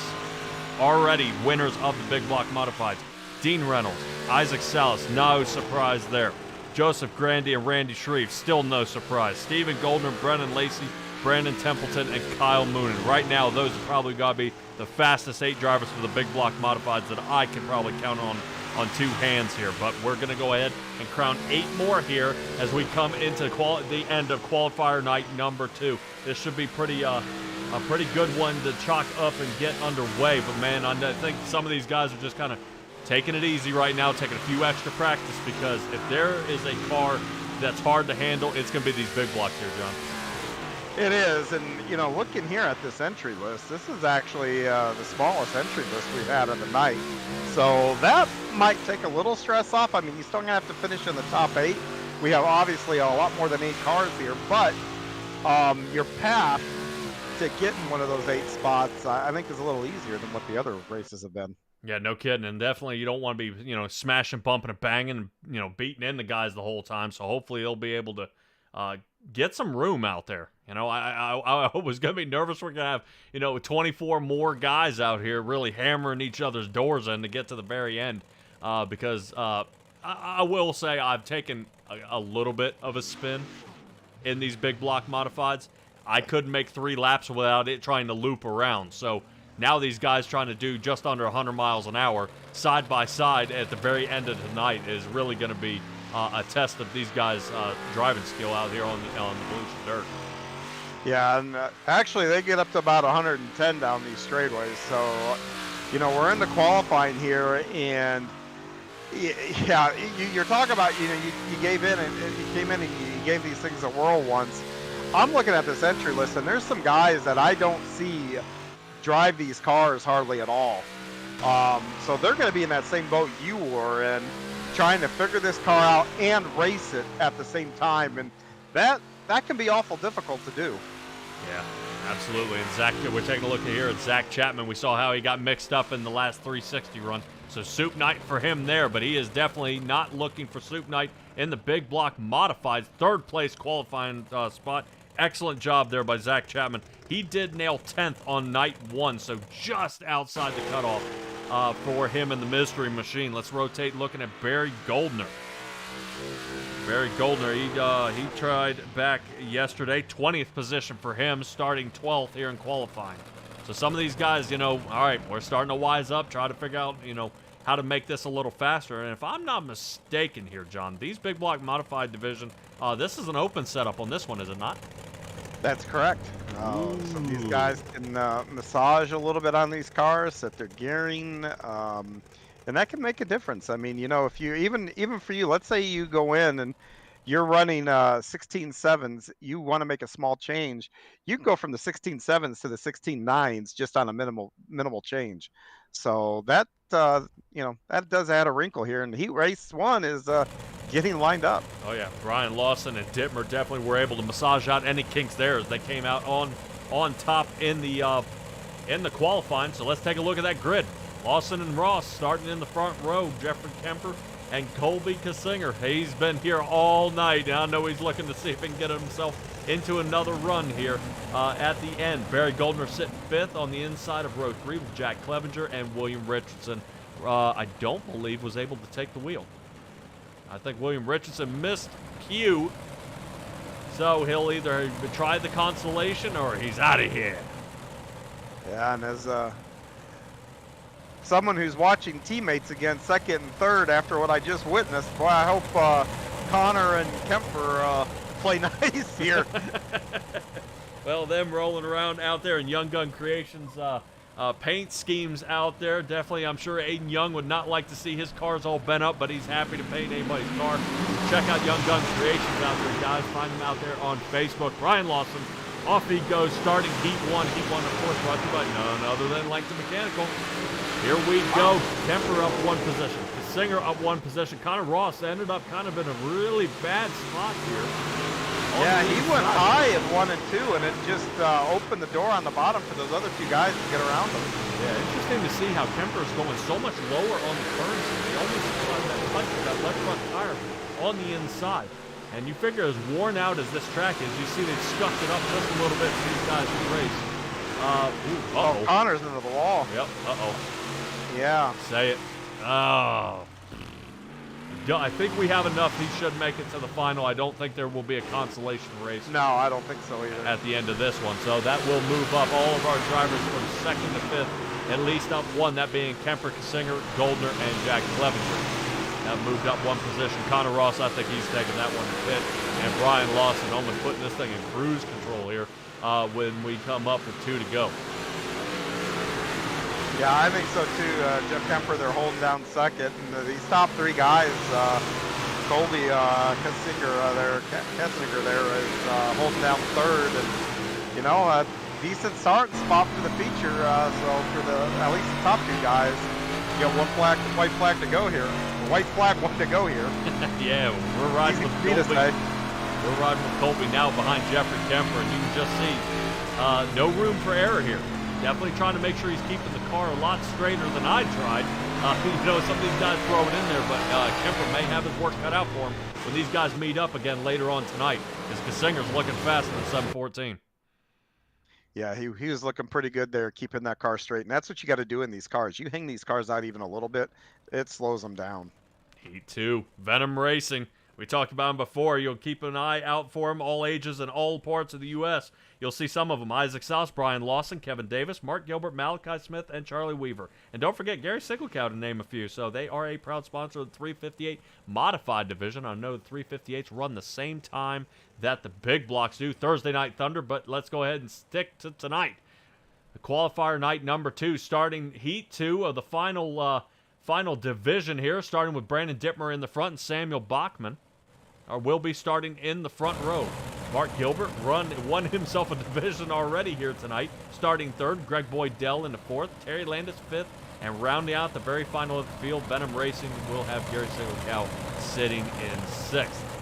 Good stack up of cars here. We'll see how these guys can fare for the rest of the night here. I'm waiting to see if Landis can break out of that back row here in that 161. Little different paint scheme for him as well. He's running Hebrews here. Landis up 2 positions already, sitting 3rd. Good move. They even make Yoo-Hoo anymore? I think I've seen one. Okay.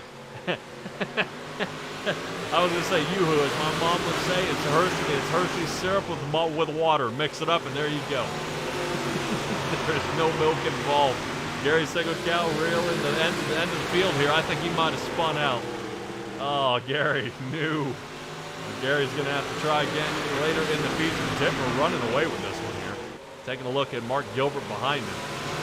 Well, I'm gonna tell you, Terry Landis must have tapped into his Yoo-Hoo because he's come off that back row and challenging here for 3rd. Yeah, no kidding. Like to see him go ahead and get at least a podium position heading into the final here, but he's got a couple more laps to do it. Great job by Samuel Bachman in 007, though. I know he's had some trouble most of the night, but Terry Landis is really putting the work on him there and just not able to get enough through. You're saying you got to kind of straighten this thing out, but right there, you see the left front tire come off the ground, loses a boatload of speed, and now Terry Landis has got to try again. Yeah, and and it's a lot of has to do with the suspensions in the back of these cars. Unlike a late model where the suspension's smooth and do a lot of interesting things when we get the white flag, they're a little more stiff in these cars, a little more rigid, so you don't want to hang them out. Track bar seems to be more like a 2x4. That thing does not want to bend at all. But that looks like Brandon Dittmer is going to go ahead and bring the checkered flag for Heat 2. Mark Gilbert in 2nd and Samuel Bachman 3rd. Terry Landis almost had it, and it ended up 4th. Boy, oh boy, Heat 3. Heat 3, of course, brought to you by the Salty Dogs Racing Team. Let's take a look at that starting grid here, John. Zach Chapman. Let's see if Scooby-Doo, the mystery machine, can stay in the front. But he'll have Jeff Barker, our newest Hall of Famer here, sitting in the front in the 513. Pat Boyce, Salty Dog, there he is. I was wondering where he was. Sitting, will be starting 3rd. Jesse Bandy in the 4th. Jack Hitt in 5th, and Jeff Floro 6th. Now talk to me about this setup here, John. Holy cow. Boy, you got Chapman in the front, Barker on the outside, Flaro and Jack Hitt in the back. I mean, this is going to be a mix-up here. I'm waiting to see if there's going to be any shuffle. Pat Boyce come out with the win instead. Yeah, here, let me even put this in a even crazier terms. You got two guys that run almost all our big blocks on the front row. You got two guys in the middle row that I've never seen run the big blocks. And then you got two guys out back, one of which is Flaro, runs most of the big blocks. Jack Hitt runs some of the big blocks. So you've got a lot of experience, then no experience, and then some experience. Yes, it almost like iRacing set it up on purpose for this exact run here. Alrighty, let's watch that Steve King Foundation pace truck duck on off here. Zach Chapman lifts the tire, a little bit of spin there, and now Jeff Barker goes in and takes the lead. But Zach Chapman riding that bottom. Man, how he's able to flush that car. Contact, there he goes. Zach Chapman gets bumped into Jeff Barker there, lets off a little bit. Hey, no sense in turning him here. We got a few more laps left to go. But Jesse Bandy right behind Zach Chapman here. Zach Chapman's trying to get away. Doesn't look like he's going to be under fire any longer because now he's playing chase.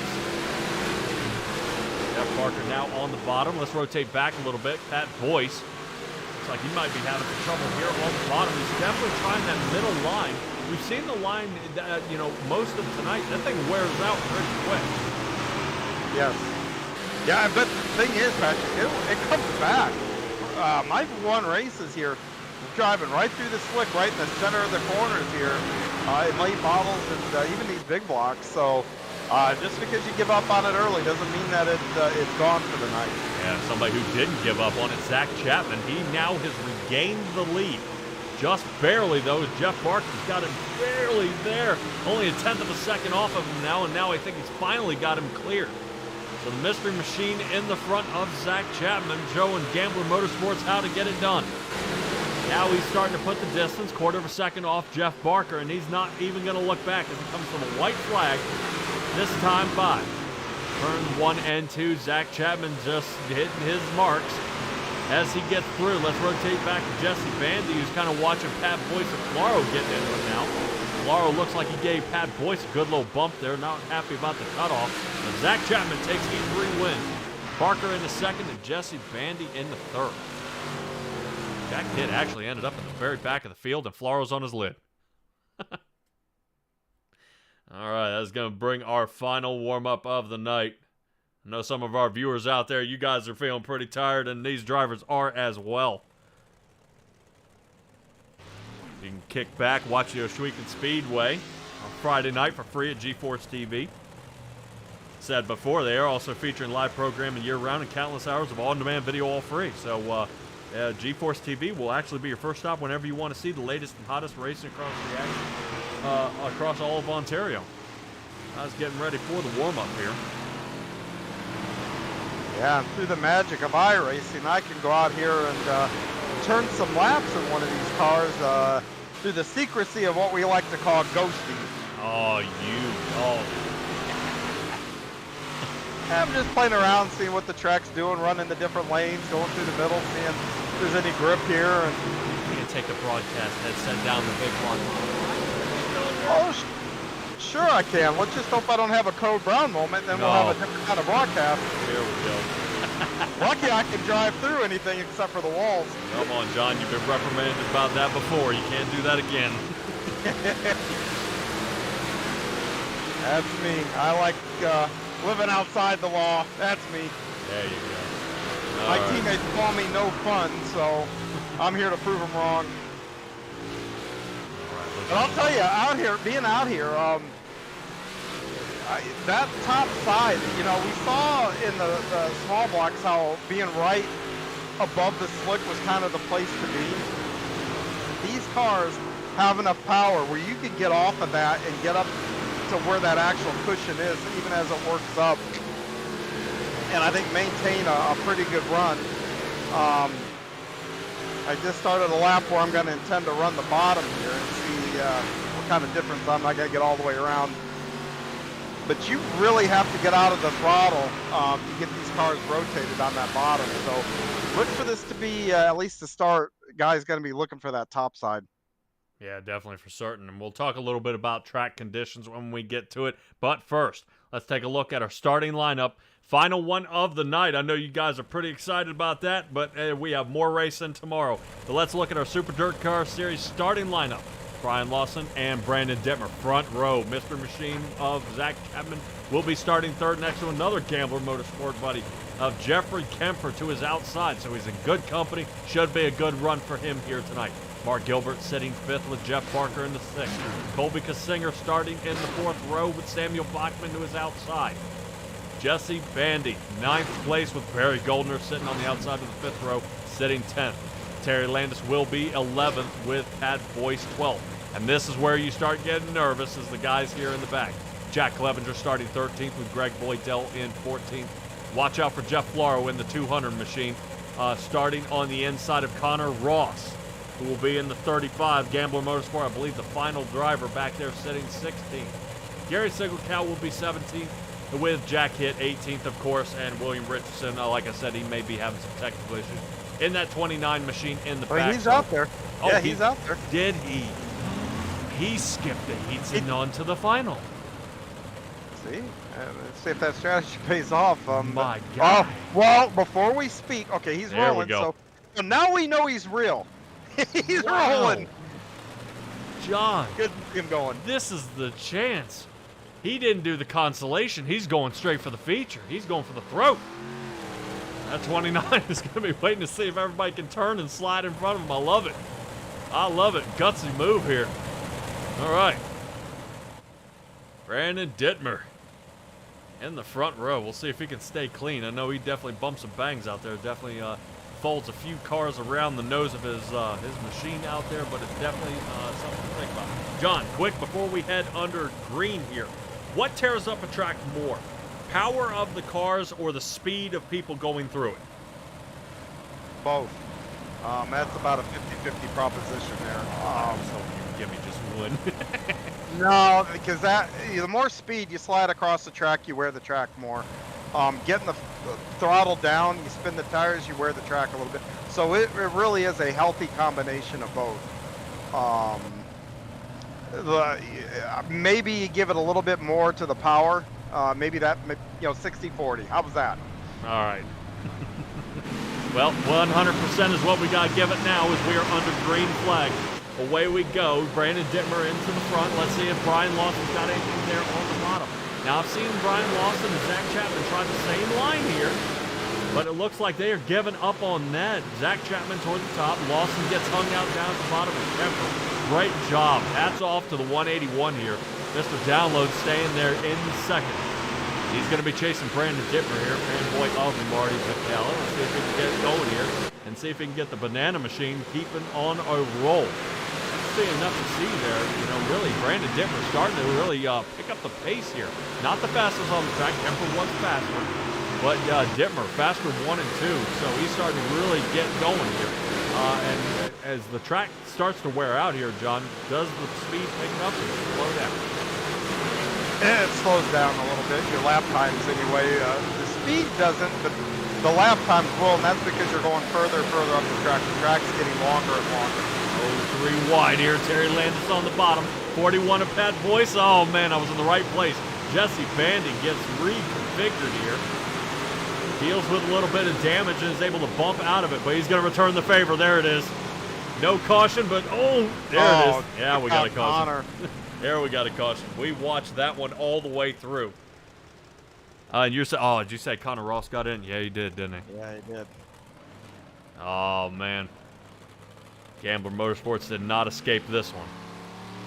Yeah, and the 41 just got really loose, scrubbed a bunch of speed, and Jesse just hit him there. I mean, that's a racing deal, and I don't know who that was. That somebody ended up on the roof and had to tow. Yeah, Jesse that wasn't- Bandy actually kind of popped that was 41 Connor. of Pat Boyce, and then the 35 of Ross just sent her on through. And I can't blame him. Yeah. There's nowhere to go. Yeah, and Connor had to take a tow, so it looks like Jesse might be getting his spot back. Yeah, I see Bandy working up at least to the 13th position. Oh, never mind. He's diving into the pits. All right. So it doesn't matter. Oh, he's broke. I'm looking at him. He is the rear suspension of that car is broke, so he had no choice. And like that, snap your fingers, and we are back in one piece. Tires floating along the concrete here. Yeah, but I got to give a little bit of a shout out to the 161 there, Terry Landis. He's moved up a couple of spots and put himself right on that outside of that 8th spot and looking in here. And he loves that low line, and he's been making that work. Yeah, but one little nudge on that concrete, you can definitely, we've seen it before. That can left ruin front his tire, night. yep, left front tire, and bye-bye, that's all she wrote. Oh yeah, and then you've got a stack of cars behind you. Like, you hit the wall, I got more to go, and it can collect the entire field. But I also want to shout out Jack Hitt back there. He's moved up 5 positions already, sitting 13th. So, and William Richardson, he's moved up 5 positions as well. So very last place to sit in 14th. So only a quarter of the way through this race so far, and these guys are already on the move. If they can do it again, they'll be right on the outside looking in. Yeah, just real quick, Connor Ross is taking it home. He's parked it for the night. Broken. Not good. So first driver in, out of the race. Let's see how the rest of the Gamble Motorsports team does up front here with Kemper and Chapman. Side by side these guys go. Chapman looking at that and sending it. Hold it on there as he comes through 3 and 4. It looks like he's going to stick it there. Continue on. Behind Kemper he goes, rotate the top line. But it looks like a little bumping and banging again. Terry Landis area. Watching it happen. I'm wondering if anybody wants to run that low line here, John. You're noticing that Terry Landis is really shutting that bottom lane off and nowhere to go. Oh boy, here we go. 76 Mark Gilbert. Yeah, and touched the inside wall, and you saw it. It's gonna cost him a spot here. Yeah, that's not what he wanted to happen. We see the 76 rotating toward the top. He's gonna be a little gun shy of that wall now. Top side, he's gonna go see if he can rotate any speed through. Battle for 3 second wide place. for second, yeah. Yeah, Chapman high side here, John, and it's looking pretty good, but I hate to see them wipe each other out here. Yeah, I know. I'm having flashbacks. Teammates well inside the cut line. But, you know, like I said, we don't have team orders that go for, and Zach got the outside wall. You race, and once you get the, No! Zach's going to get turned. No! Brian Lawson catches him here. Hold on, Zach. Yeah, but that started on the entry to turn 1. Zach got the wall, and it messed up his whole corner. And then he tried to move down. It looked like almost carbon copy what happened in the 360s. It looked like Zach was going to cross over Kemper, and Lawson was already there. Yeah, it was a backup there. It did look like, we'll take another look at it top side here, is you see when Jack caught it, 9 backs it up, 7-14 gives him a pop of Colby Kassinger there, sends Lawson back forward, and then grabs him, and that's all she wrote. He's gone. Yeah. Wow, Zach Chapman. Right now showing 15th here on my ticker and down, continuing down. I don't know if he's down fit. Yeah, I would be. Much contact as was made there, but I'm going to tell you, Terry Landis is now above the cut line with some room, and the cat you talked about, Jack Hitt, is now just a few spots out of getting into that transfer spot himself.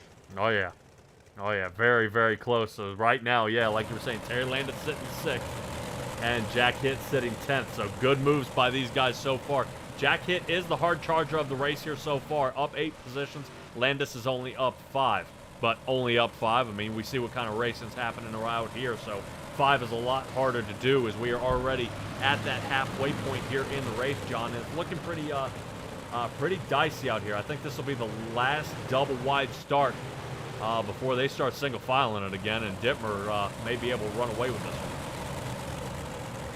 Yeah, Dittmer's going to have to get a really good start and make sure he's clear to the 181 before they get through the center of the corner, because if the 181's able to get a good launch here and maintain himself out, I got to believe Jeff Kemper is going to get that run down the backstretch, and he may take over the lead here. Yeah, hopefully he's able to do that, because I know Dittmer has almost been uncontested most of this race. All right, pace truck is off. Away we go. Let's see. Dittmer got the start he needed. Yep. He's going to be falling kind of to Jeff Barker's demise. Right now, Colby took that shot, cut him off right in front. Now Jeff Barker now working on the bottom. Terry Landis taking a peek on the inside. Not quite just yet. Now on the outside of Jeff Barker, he slides up. Terry Landis running the high line now. Yeah, those guys in the back, Boyce and them all. Man, you got where to look here. Those, from 3rd, 4th, 5th, they're dicing it. From about 8th on back, they're dicing. This is crazy. Good racing. Yeah, good racing all over the track. It's good to see Terry Landis up 7 positions. Now sitting 4th.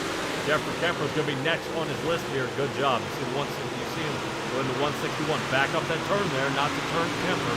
Good job. You see Terry Landis' head is on a swivel here. Definitely trying to make sure he can figure out a good route to get around it. And there might be the opening right there.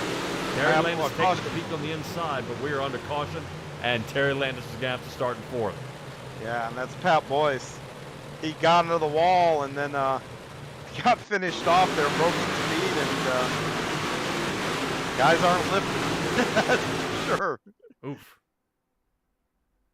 Yeah, I wonder if he clipped the wall. Yeah, he did going right past the start line. He clipped it, and like I said, go or go home. The guys behind him aren't lifting, so once he broke that momentum, those guys, I think it was Greg Boydell, punted him up. So, and I don't think Greg did anything wrong. Like I said, it's go or go home here, or you go to the soup, I guess. Here was the problem we saw in the back. Gary Sigelkow actually got turned around lap 12. Huh. Poor Gary. Gary can't get a break, man. So bad for him. All right, as we get right out back there again, behind the pace truck. These guys are going to try to flatten out a little bit of the grooves they've been putting out there. But we'll talk about that pace truck one last time, hopefully, as we go green, hopefully all the way to the end, hopefully. Let's say it 3 times. Maybe I'll get lucky. Steve King Foundation also offers tribute giving, dedicated gift through giving, honor a loved one, recognize someone special, or celebrate a milestone by donating in their name while supporting the dirt racing community during times of need.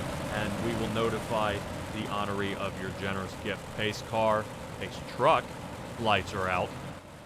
And right now, Terry Landis sitting 4th. Brandon Dittmer led every lap this race. Colby Singer sitting 2nd. Jeffrey Kemper on the very last podium position. He's going to be under fire by Terry Landis, who's been on the move all race. Jeffrey Barker sitting 5th. Mark Gilbert lost a position sitting 6th. Samuel Bachman in 7th. And the final cutoff will be Jack Clevenger. And we talked to Jack on the last run.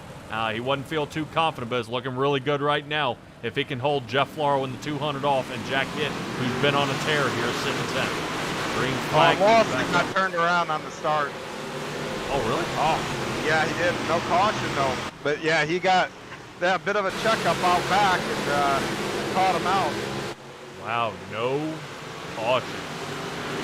Lawson down laps now. He's going to be in big trouble come soup night. Kemper still holding 3rd. The 161 of Terry Landis still taking a peek. No can do. Jeff Barker still staying true to this bottom line here. Noticing he's starting to pick up more pace. And kind of whittle down this interval that is between Terry Landis and Jeff Barker. Let's rotate back to who's on the move. Jack Hitt now in the 9th. He's going to be looking for Clevenger. Clevenger on the bottom. Around Flaro he goes. Now he's going to be chasing. Can we see the distance for Jack Hitt to get into the top rung, but he's only got 3 laps to get it done. John, I don't know. I don't think he's got enough time here.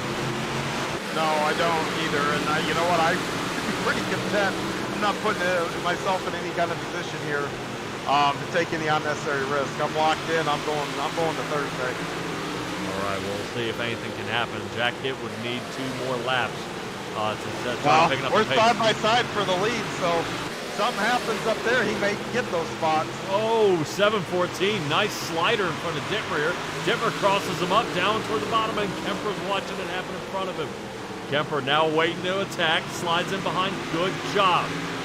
He stays in behind. Now Colby back in front again. He's going to be on defense because Dittmer's going to try to shoot out. Dittmer.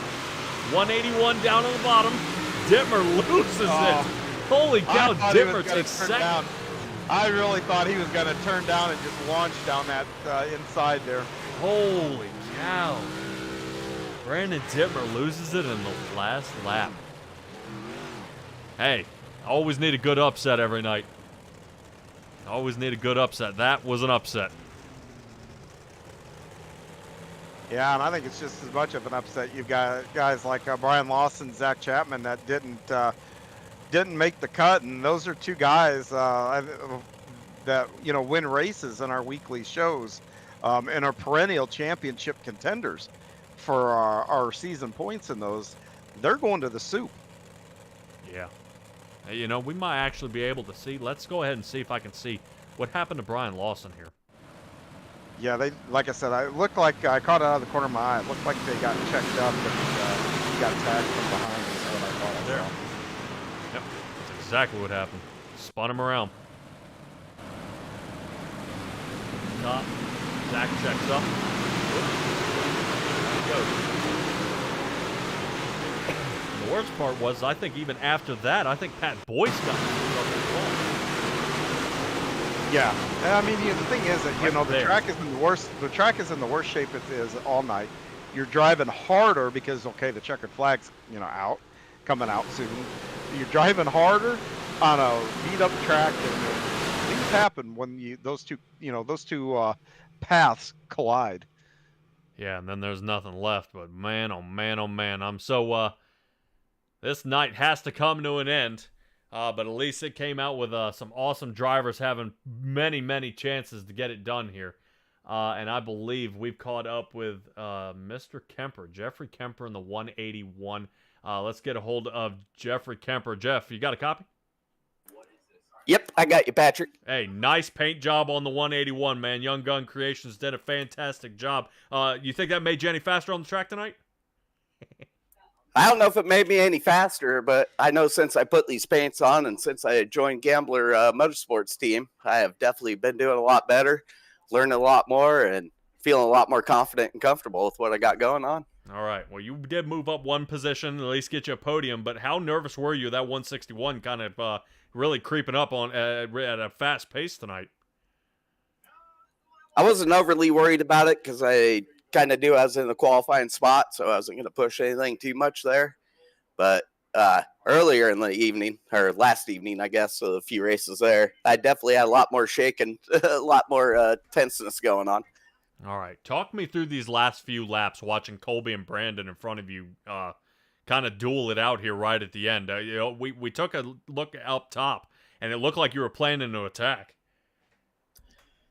Yeah, I was kind of thinking about it, but at the same time, I was giving a little bit of space there, just trying to figure out what was going on. But I saw when they started diving to the inside, I was like, well, if I get on the back bumper on the outside there, I may be able to plug the inside guy off and get an extra spot there. But I wasn't overly concerned about it. I thought, hey, get on podium, get an interview, get in the main show. That was the main thing. Oh, yeah. Well, third place was a heck of a lot better than the 19th of yesterday. So awesome job here tonight, man. I'm really glad to see you get a day off. You don't go to the soup here in the big block modifieds. You move on to the main. What's your outlook on that race?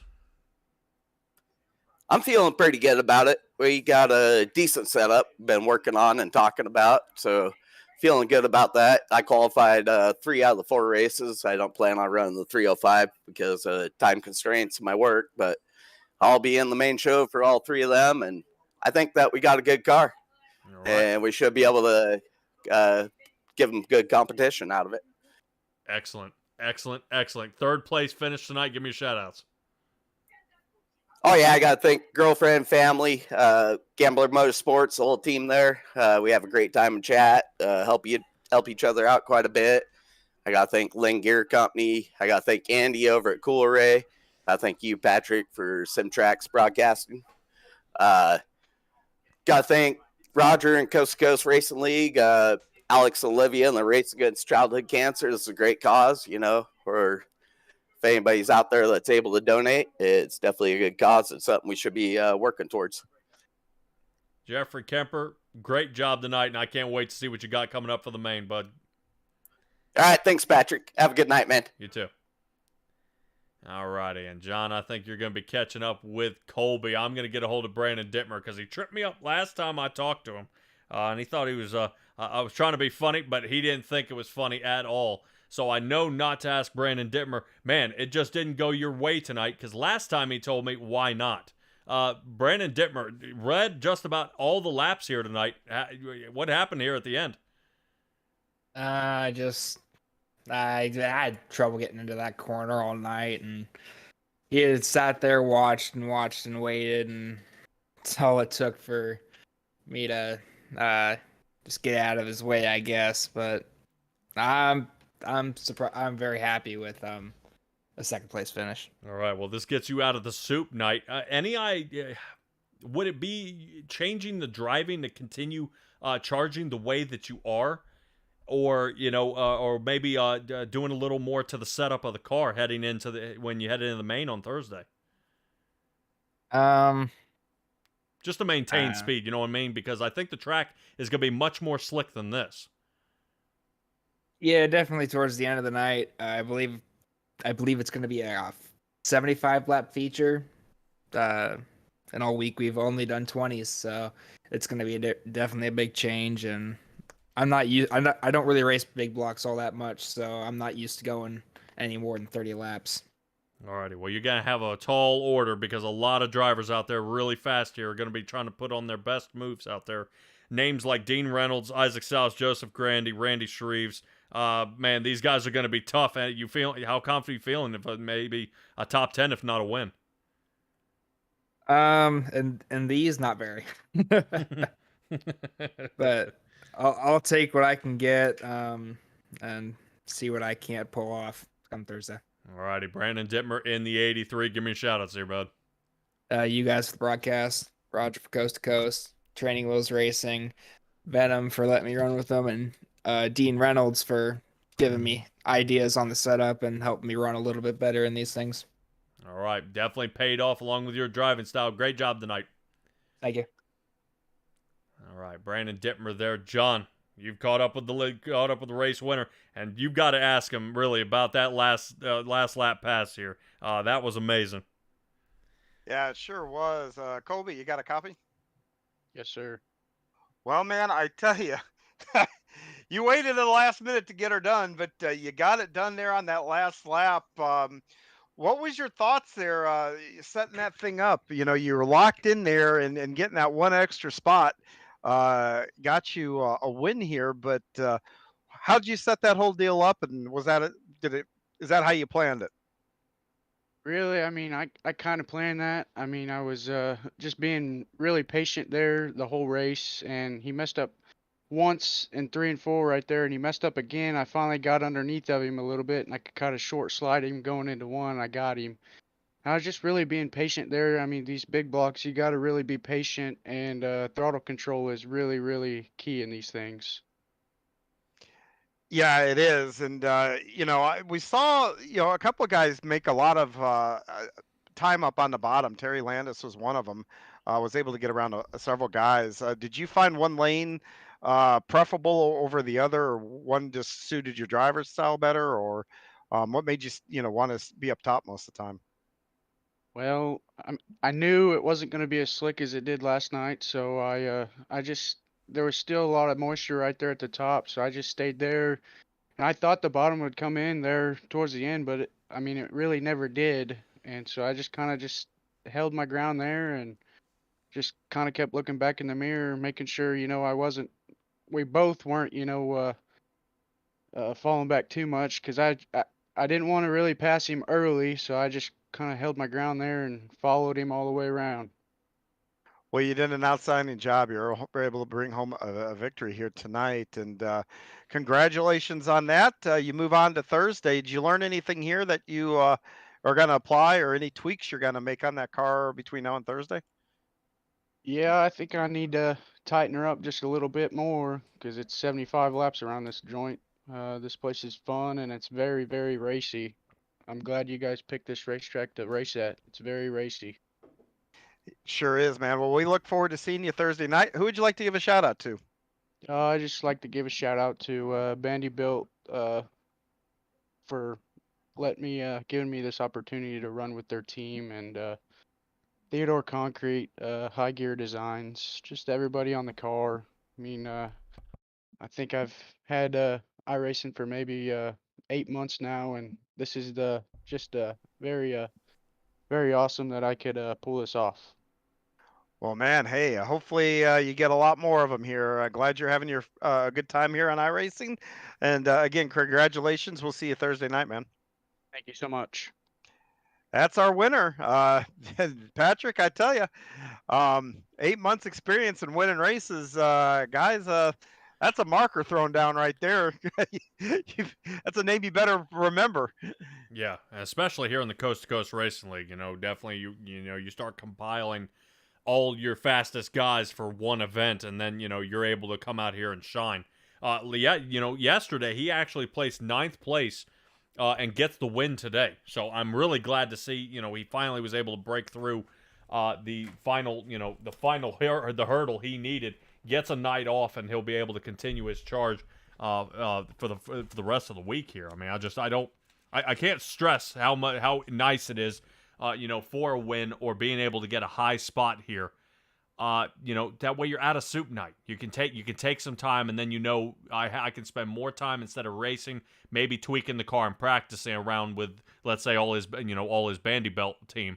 That this would be a perfect time to do it. But he comes away in victory lane, Coolray victory lane at that. For the win here tonight. John, final thoughts before we turn these people away. Yeah, and just one other advantage for punching your ticket, and this is what I would do is we talked about me being out on track earlier, ghosting. You can take your setup and ghost in the lower races, so you can see what your setup's doing in race conditions, and the guys that do that are going to get a big advantage. Oh yeah, definitely, and that's something that, that you can't do in real life, but you can do in a sim. So from John Hine, Patrick Morrison here in the booth with SimTrax Broadcasting and the Coast to Coast Racing Network for the Coast to Coast Racing League. Boy, what a wild run it was tonight. We saw 305s, 358s, 360s, and the big block modifieds. Crowned a new winner of each one of those here tonight. Tomorrow, you're going to see Travis Piercefield. He's going to have his hands full with Soup Night. For sure. If you're catching me, Racing Revolution's where I'll be, SimTraxBroadcasting.com. If you're looking for Coast to Coast, C2CRL.com, and we'll have everything locked and loaded for you guys there. Signing off for tonight, so be well, be safe, be kind, and I'll see all you guys next time.